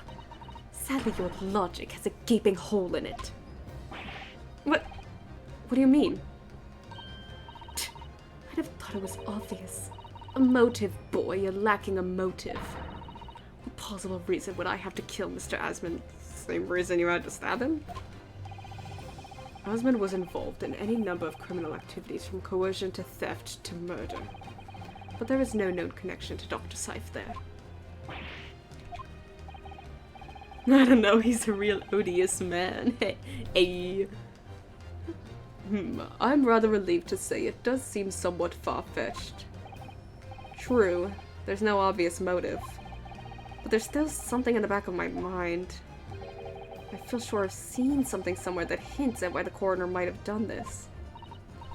Yes, I might have tampered with the crime scene and concocted a fake report. But murdering someone for no reason is a very different story. Objection.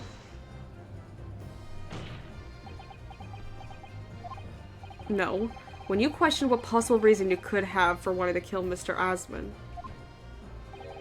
something did come to mind. What? What was it, Counsel? Enlighten the court at once. Yes, we saw it yesterday, didn't we?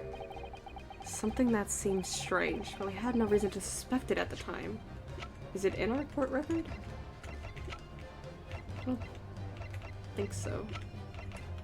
I must be talking about that book we saw. There's a particular object that explains why Dr. Seif would have wanted to kill Mr. Asman. The iron mask, the scalpels, the screwdriver. Didn't she buy, like, loads of scalpels? I don't know why. It's a scalpel, or rather, scalpels. Did you say scalpels? It would appear that word has struck a chord, Doctor. You, come on, out with it. It was yesterday when we visited your laboratory. Yes, remind me. Look at this big, thick book here. It appears to be an accounting ledger. It's a record of the forensic investigation team's spending, I think. Oh. What is it? It's clear that the team purchases various equipment and supplies on a monthly basis, but, well, one entry seems rather strange. Really? In what way? They're buying 500 scalpels every month.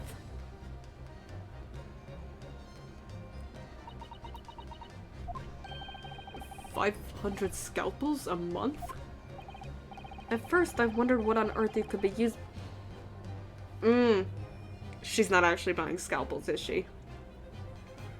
What on earth you could be using that many scalpels for? But actually, I realize now it's not the scalpels themselves that are significant. It's the money for them disappearing every month from the department's accounts. Got it. That makes sense. I was like, how is the scalpels playing into this? I get it. I get it. She owes him money. Asman's criminal organization relied heavily on extortion for its funding. Tracing the money from the forensic investigation team's account to find out where it was going would be extremely straightforward.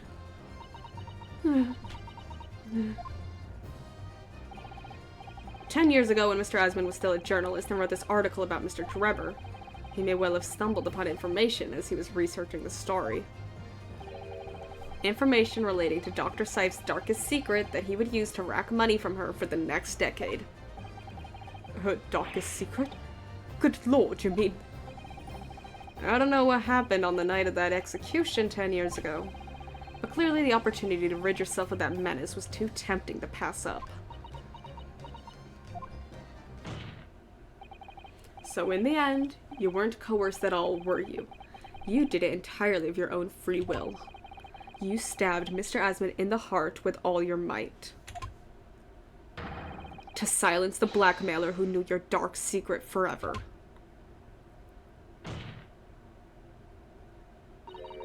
You'll never understand. None of you. What we've had to keep covered up all these long years. Ugh.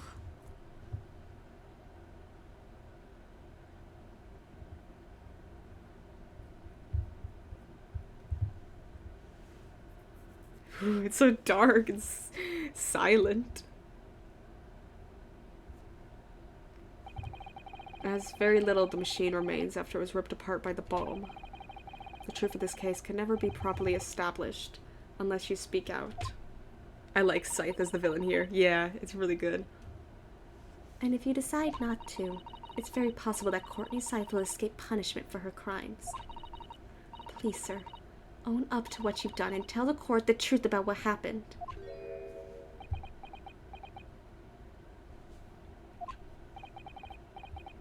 10 years ago, you told the truth, and you were robbed of a bright and successful future as a result.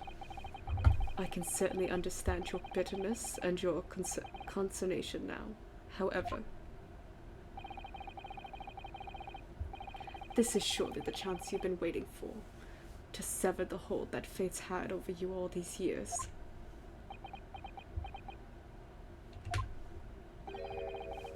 Super high voltage instantaneous kinesis. I mean, really.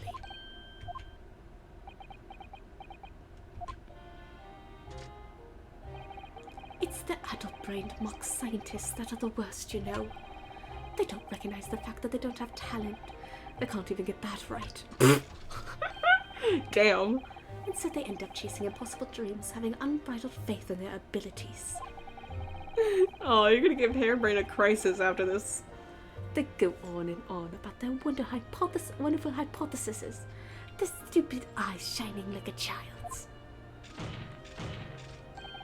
They make me sick. I can't abide their foolishness. Careful, Mr. Drebber. I was particularly pleased with the kinesis machine. It made for quite a show, didn't it? So you admit it? You admit that it was nothing more than a sham made for the purpose of killing the victim? Yes, I admit it. I did it all in the name of revenge. Revenge for the future that Mr. Asmund's article had deprived you of 10 years earlier. But the revenge you sought didn't stop at Asmund, did it? Which is where that very particular waxwork comes in. Yes, I see. The condemned convict that you saw rising from the grave in Lowgate Cemetery 10 years ago. If your account of those events was all true, then obviously Scotland Yard couldn't afford to acknowledge what had happened. Even if it meant discrediting a bright young man and crushing any future career he might have had. So your plan required that you abduct that particular waxwork model, in order to exact your revenge on Scotland Yard as well. Or on Dr. Scythe, to be precise.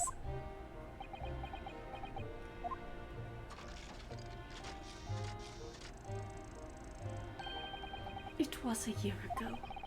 By some extraordinary twist of fate, Asmund turned up at my workshop. He didn't remember who I was, of course. He just wanted to employ my services as an engineer. And he happened to have a paper with him. An article on the front page caught my eye. About the coroner who'd handled the bogus autopsy being appointed head of a new forensic team. When I learnt that news, my cognitive processes started to devise the plan. What a horrid tale. He robbed me of my future, so I wanted to use the man's own wiles against him, for revenge, and have that rotten Scotland Yard eating out of my hand at the same time.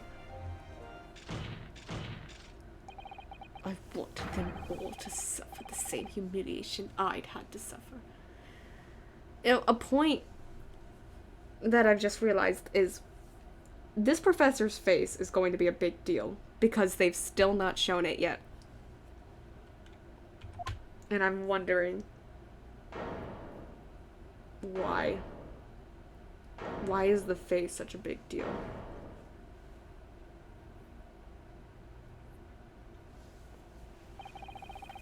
Your action against those who ruined your life were justified as revenge, at least to yourself.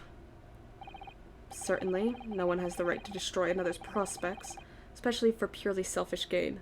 That, detective, is the right question.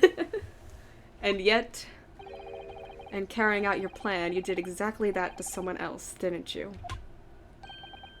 Did I? Professor Hairbrain's only crime was passion for his hypothesis. But you had no compunction about sacrificing his future to effect your revenge. Get him! You knew that he would be forever branded a failure and a fraud. You did exactly what you hated. Perhaps life treated you unfairly 10 years ago, and others' misconduct left your life in tatters. But remember this. Your own actions resulted in exactly the same thing for another perfectly innocent young man.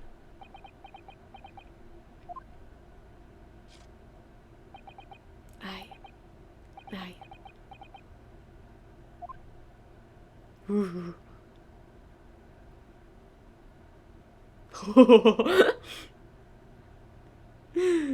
Shame! Let's go, Renosuke. Lord Van Zeeks, what of Dr. Scythe? An immediate warrant for her arrest has been granted, and she's been remanded in custody, my lord. I presume she'll face trial in the coming days, along with Mr. Drebber.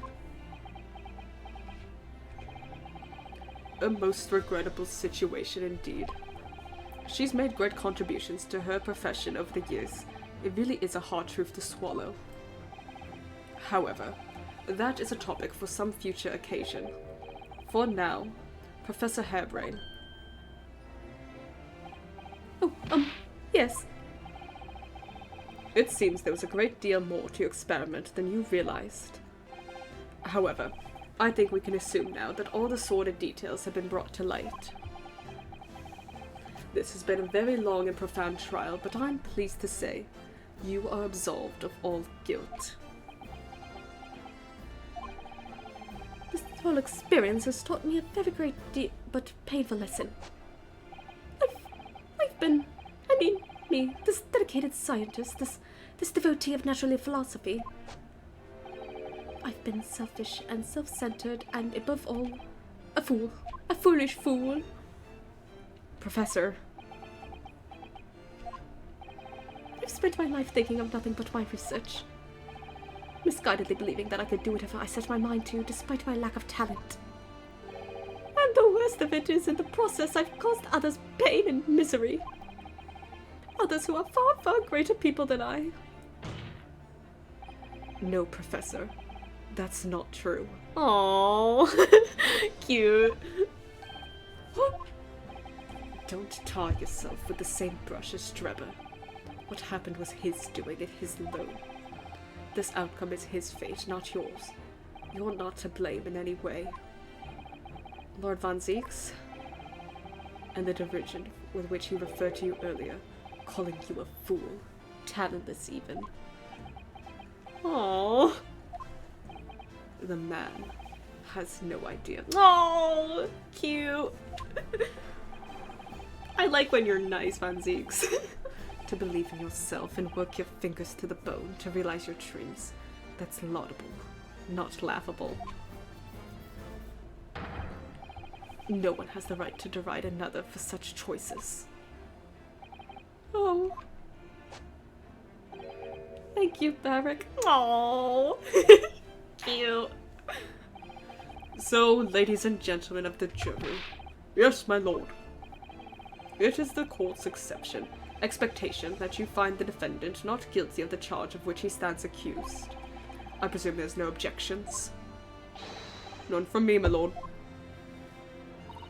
Certainly not. This trial really made me think, but this is the right decision.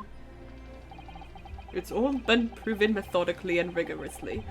I have no misgivings whatsoever. What's that? He's done, is he? It's all over. I don't know what's become of the yard these days. I don't recognize the place. Very well. In that case, I hereby pronounce the defendant not guilty. Yay! He was pronounced not guilty a while ago. Huzzah!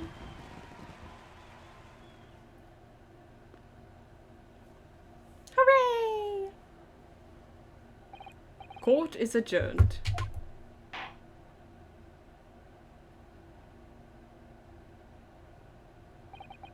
It's over. That was some trial. You could still get him guilty if you fail at that last cross. That's crazy. That's crazy. I was wondering if that could happen. It's so funny. They were like, everyone's like, yeah, he's innocent. Yeah, he's not guilty. But if you failed that last cross-examination, it's like, actually, you know what? I think he is guilty. If I remember correctly, at least. 24th October, 4:33 p.m. The Old Bailey Defendant's Antechamber. Long trial day. Professor, what a splendid outcome, isn't it? Oh, it is. It is. Congratulations, Professor Harebrain. Mr. Naruhodo. Mrs. Otto. I am truly beside myself with gratitude. How can I ever thank you enough? I'm just glad it's all been cleared up. That you realize you were just caught up in a bad situation. Right now, you know, if I had that research grant money, I'd give it the whole lot to you, every penny. Aw.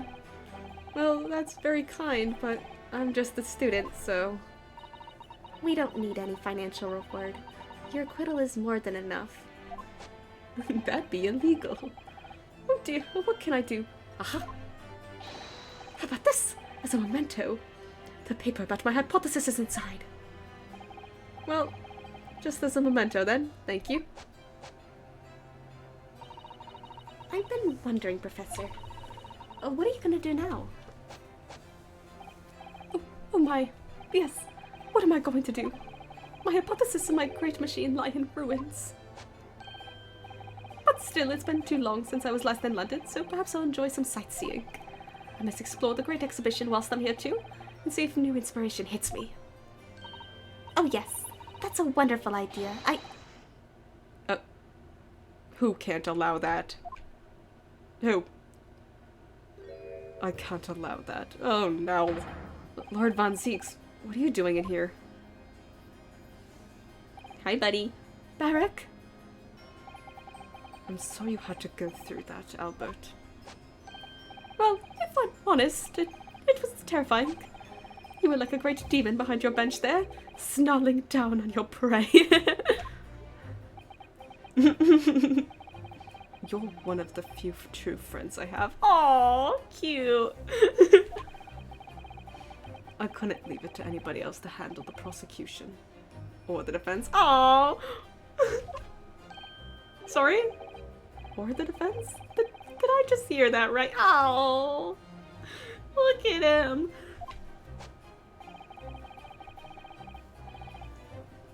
I always knew that you had my best interest at heart. Don't worry. How about you show me around while I'm here in town? Oh, it's been a long time since we've left university. We have a lot to catch up on. Listen, Albert. In a few days, your acquittal will be made official. When that happens, you must head straight to Dover. I'll accompany you. Huh. What?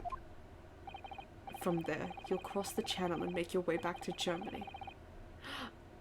I've already purchased the tickets.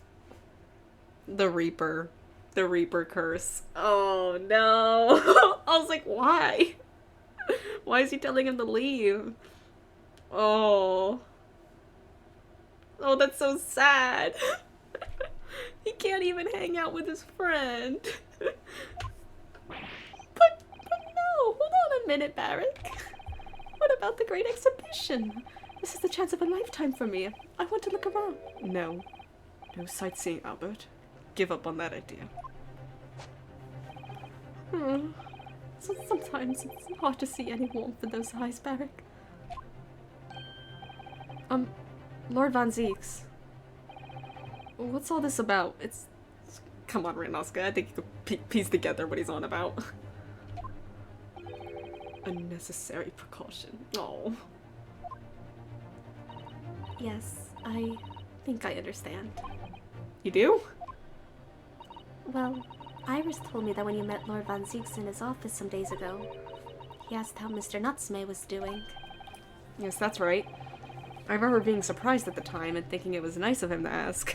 He's right there, guys. The point is, Mr. Nutsmay is still alive and well. Even though it's been more than 6 months now since he stood trial with the Reaper as the prosecutor. You mean the Reaper's influence doesn't stretch overseas? Those in the Reaper's sights meet their ends days or sometimes months after their acquittal. That's been the pattern up to now.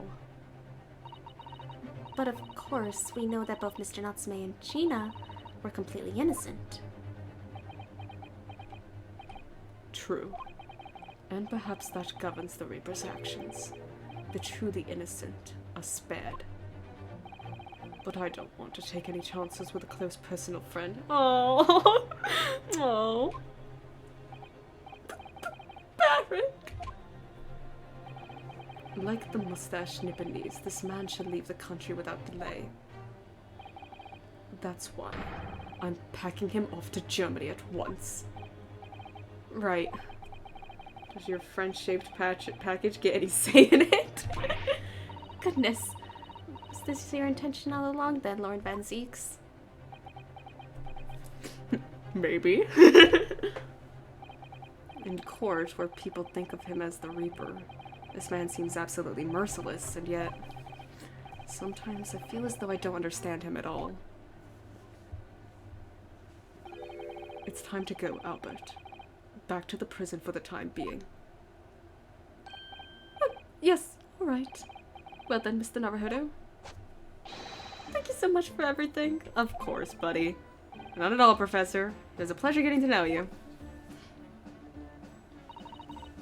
Best wishes, Professor Hairbrain. Well, once the dust is settled, you must come and visit me in Germany. Aw. Anyway, goodbye for now. Aw. Oh, hi, buddy. Now, my Nipponese friend. Oh, yes? I thought you'd gone too. We have matters to discuss. Can you spare me some time? Of course! You want to talk with me? How sweet. I'll be waiting in the courtroom in 10 minutes. Okay. Well, that was strange. For some reason, I didn't get that sense of impending doom as he walked away this time.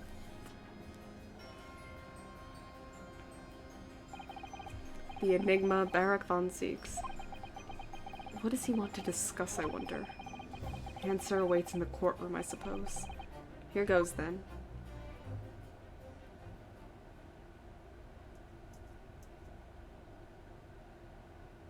Oh, we're still going! I thought it was gonna end there! 24th October, 4:58 p.m., the Old Bailey courtroom. I thought they were gonna save that for next episode. Alright, what do you want to talk about? So, this is the last scene. Got it. Are you satisfied? You saved a guileless scientist from a great injustice. Yes, I think so. Don't look at my face. I'm relieved, at least, that the man's innocence could be proven. Cool. Anyway. I imagine you've been wondering where my animosity towards you Nipponese comes from. Oh, we're having an emotional moment, I see. Let's get the Barak von Zeeks lore. Yes.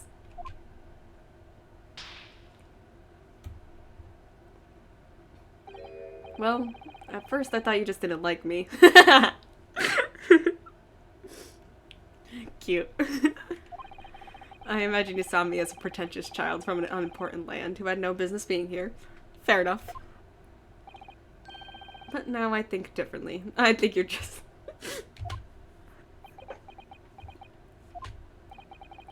You clearly know our ways, so I would guess that some specific incident led to your thorough dislike of my race. Yeah. Will you tell me what happened, please? Spill your heart out. The professor. I thought I'd never hear that name in this courtroom again, to be honest. He took your brother's life.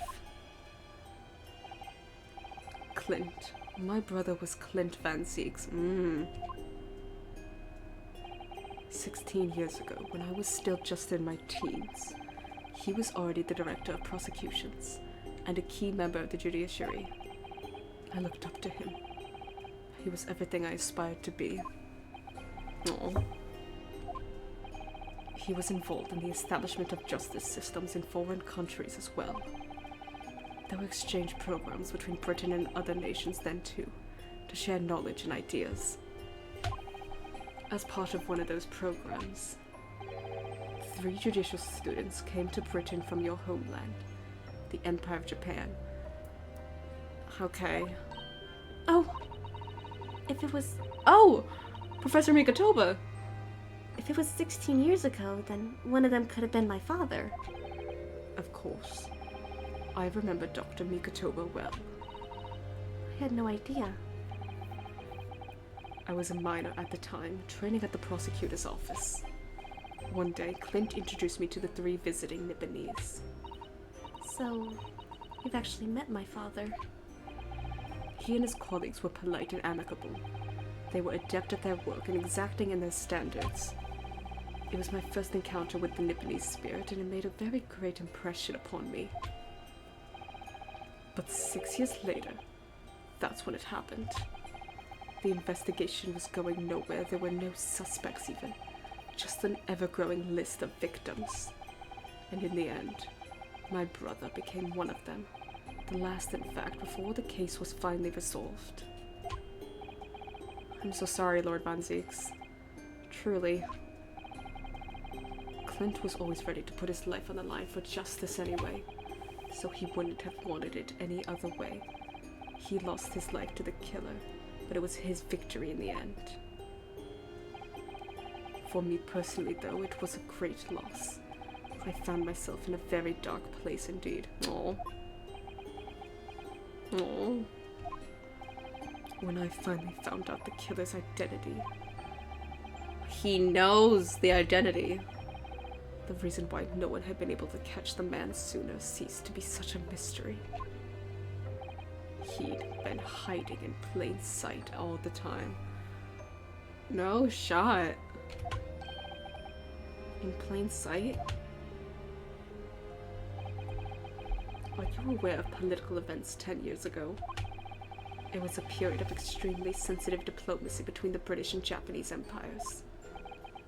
A new treaty was being forged, I think. Correct. The Anglo-Japanese Treaty of I forgot that was what it was called. The Anglo-Japanese Treaty of Friendship and Navigation is being concluded. I love the term friendship being included in there.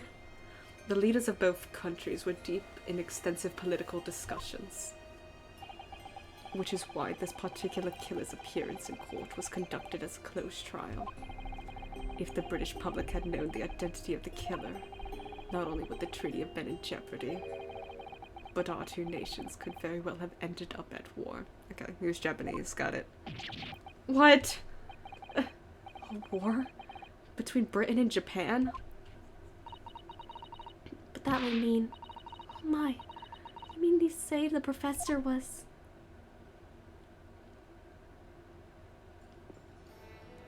When the trial reached its conclusion earlier, I thought to myself, yes, it's time. Time for you to come face to face with this hideous monster. Let's see the face. I borrowed the key for the mask from the proprietress of the Waxwork Museum. So see for yourselves now. Confirm it with your own eyes. The truth that's been hidden this past decade.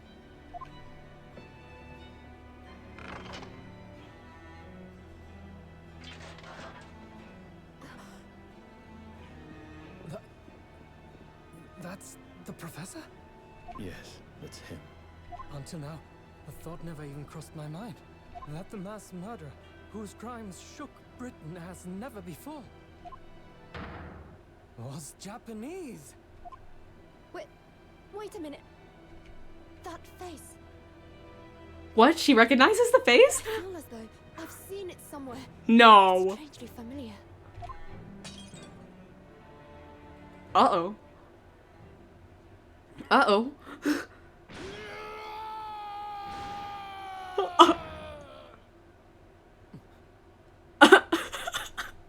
Oh. Uh-oh. Do you recognize them? Oh my god.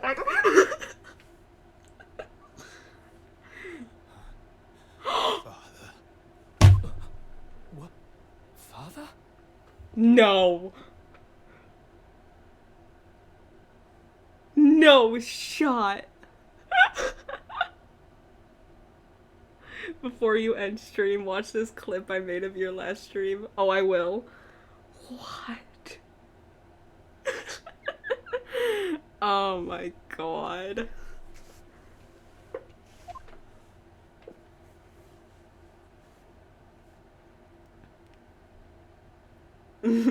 Oh, Kazuma. Oh. Oh. My best friend, Kazuma Asogi. After a whole year, finally his memories returned. I had to fake the name in order to not spoil this. Oh. Oh. He stood there before me. Oh, Kazuma. Oh, I knew it. I knew this game was gonna make me cry.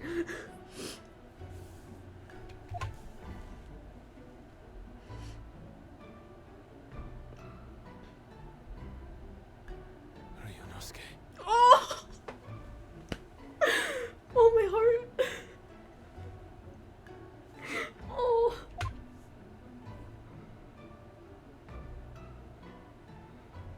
Hello again. Oh. Oh. My friend. Oh. Stop.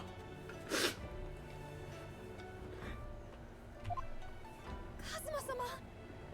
Judicial Assistant Mikotoba.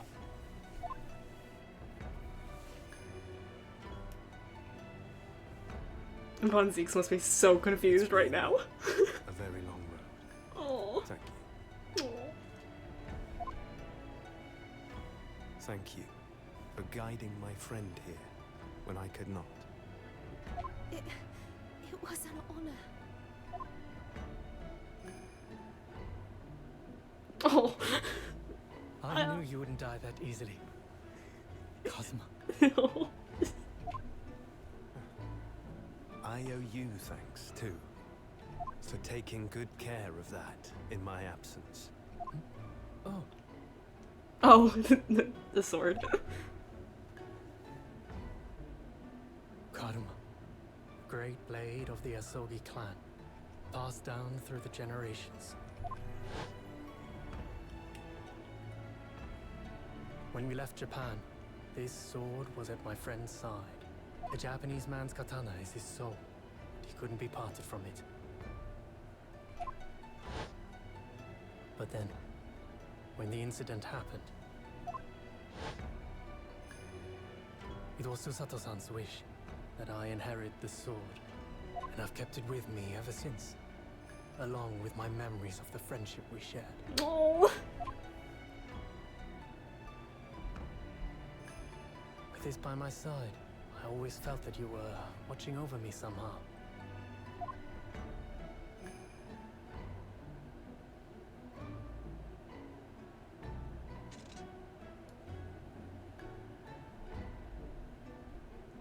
Oh man, we lost our cool sword.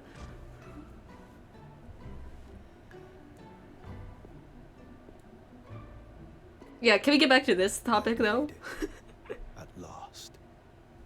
Oh. Father. What? Are you saying... Surely not. You mean... you knew all this time?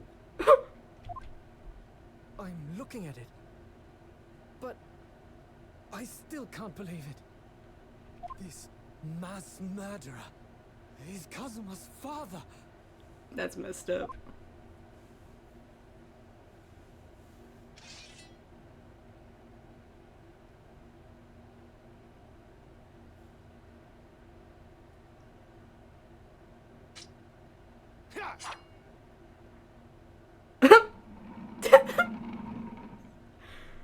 Yeah, I don't think Madame Tussbells is gonna like that one. And now Von Zeeks has 2 reasons not to keep on Kazuma as an apprentice. Yeah. Can we flash to Von Zeeks? I want to see his reaction to all of this. He's Nipponese and his father is Clint's killer. Oh. Ryunosuke, But you already have a sword. we have much to talk about, Yeah. but now is not the time. Oh, of course it's not. You have to wait till next episode.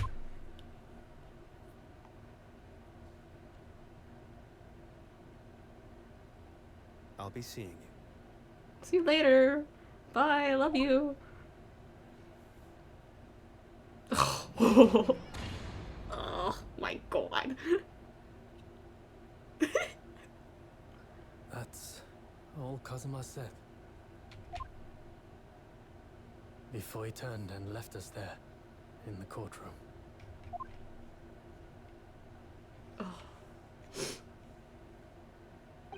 Hey, Fancies, how's that going? Yeah, I saw you just went through probably so many emotions just now. So he's the living after image of the man who took my brother's life, is he? Yes, Kazuma Hasogi. My best friend. 3 months ago, when Lord Strongheart introduced us, I had an inkling there was something there. Some connection. But why did Lord Strongheart do that? Yes. Why did he make Kazuma Lord Von Zieks' apprentice, and when he was suffering amnesia too? Yes! The man was apprehended, even executed. But his legacy just won't die. That's the sad truth. Anyway, that's all I had to say. I thank you for meeting with me as I asked. Yeah, sure. See you later. Bye. Love you too. Bye. What do you think about all that, Susano? 10 years ago, my grandmother took me to the railway station.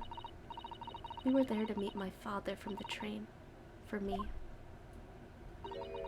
It was the first time I'd ever seen him. Oh. Poor Suzato-san.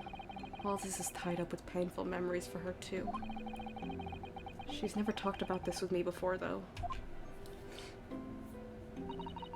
It took time to adjust to having father around, but just when I was starting to get used to it, he called me into his study one day. He told me that a great friend of his had passed away in London, and that the friend had left behind a son. A boy, 7 years my senior. Father told me the boy had made a promise to his late father, so he was studying to become a defense lawyer. Oh. I wanted to help, so I studied to become a qualified judicial assistant, as I'm sure you've worked out. That young man's name was Kazuma Soji. See, that's how he and I met. Oh.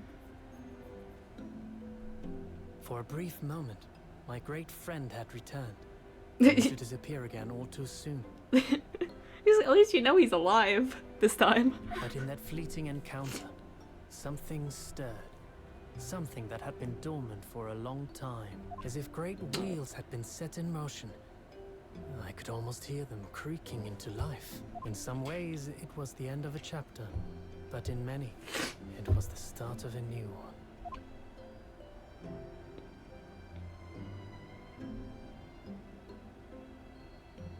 Third end. Ugh. Wow. I did not cry. No crying here. I'm a big fan of the next trial. I am very excited. Twisted Karma in his last bow. Oh boy, I'm so excited to get into that. You sent a clip. Let me pull that up.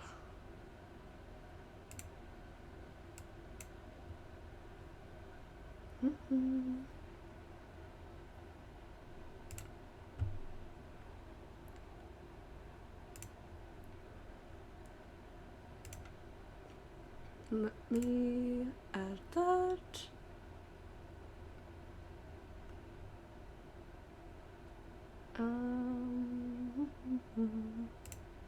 You.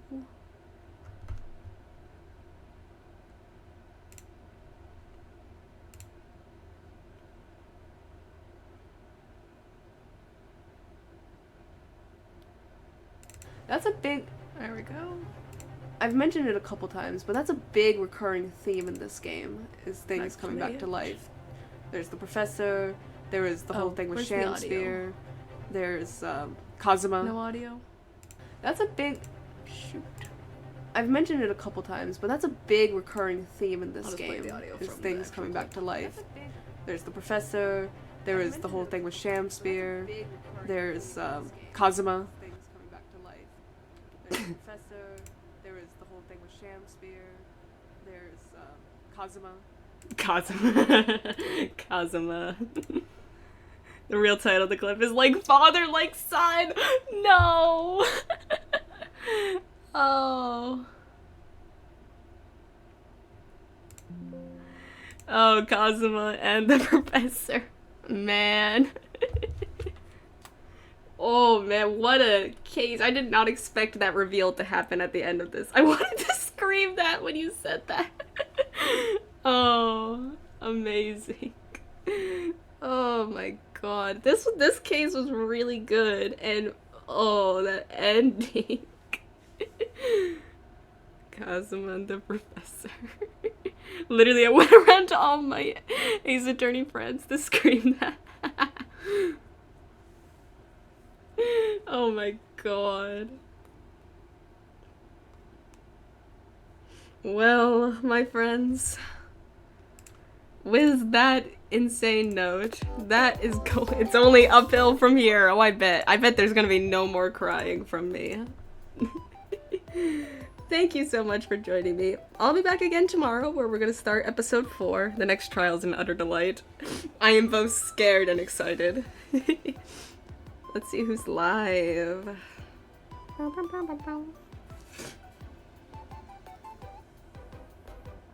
about you?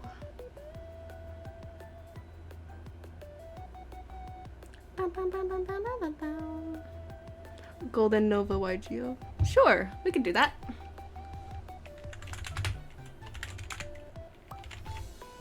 Which is this, but fantasy. Oh, fun! I always take raid suggestions. Thank you guys for joining me. It's been a blast. Oh my god. I'll be back again tomorrow. We're gonna start episode 4. Probably stream around maybe 6 o'clock EST.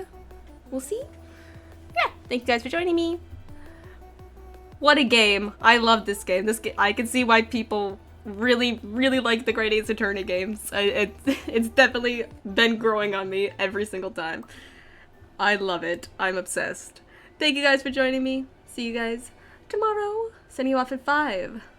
4.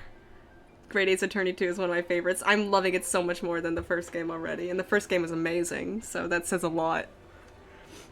In 3, 2, 1. Bye-bye.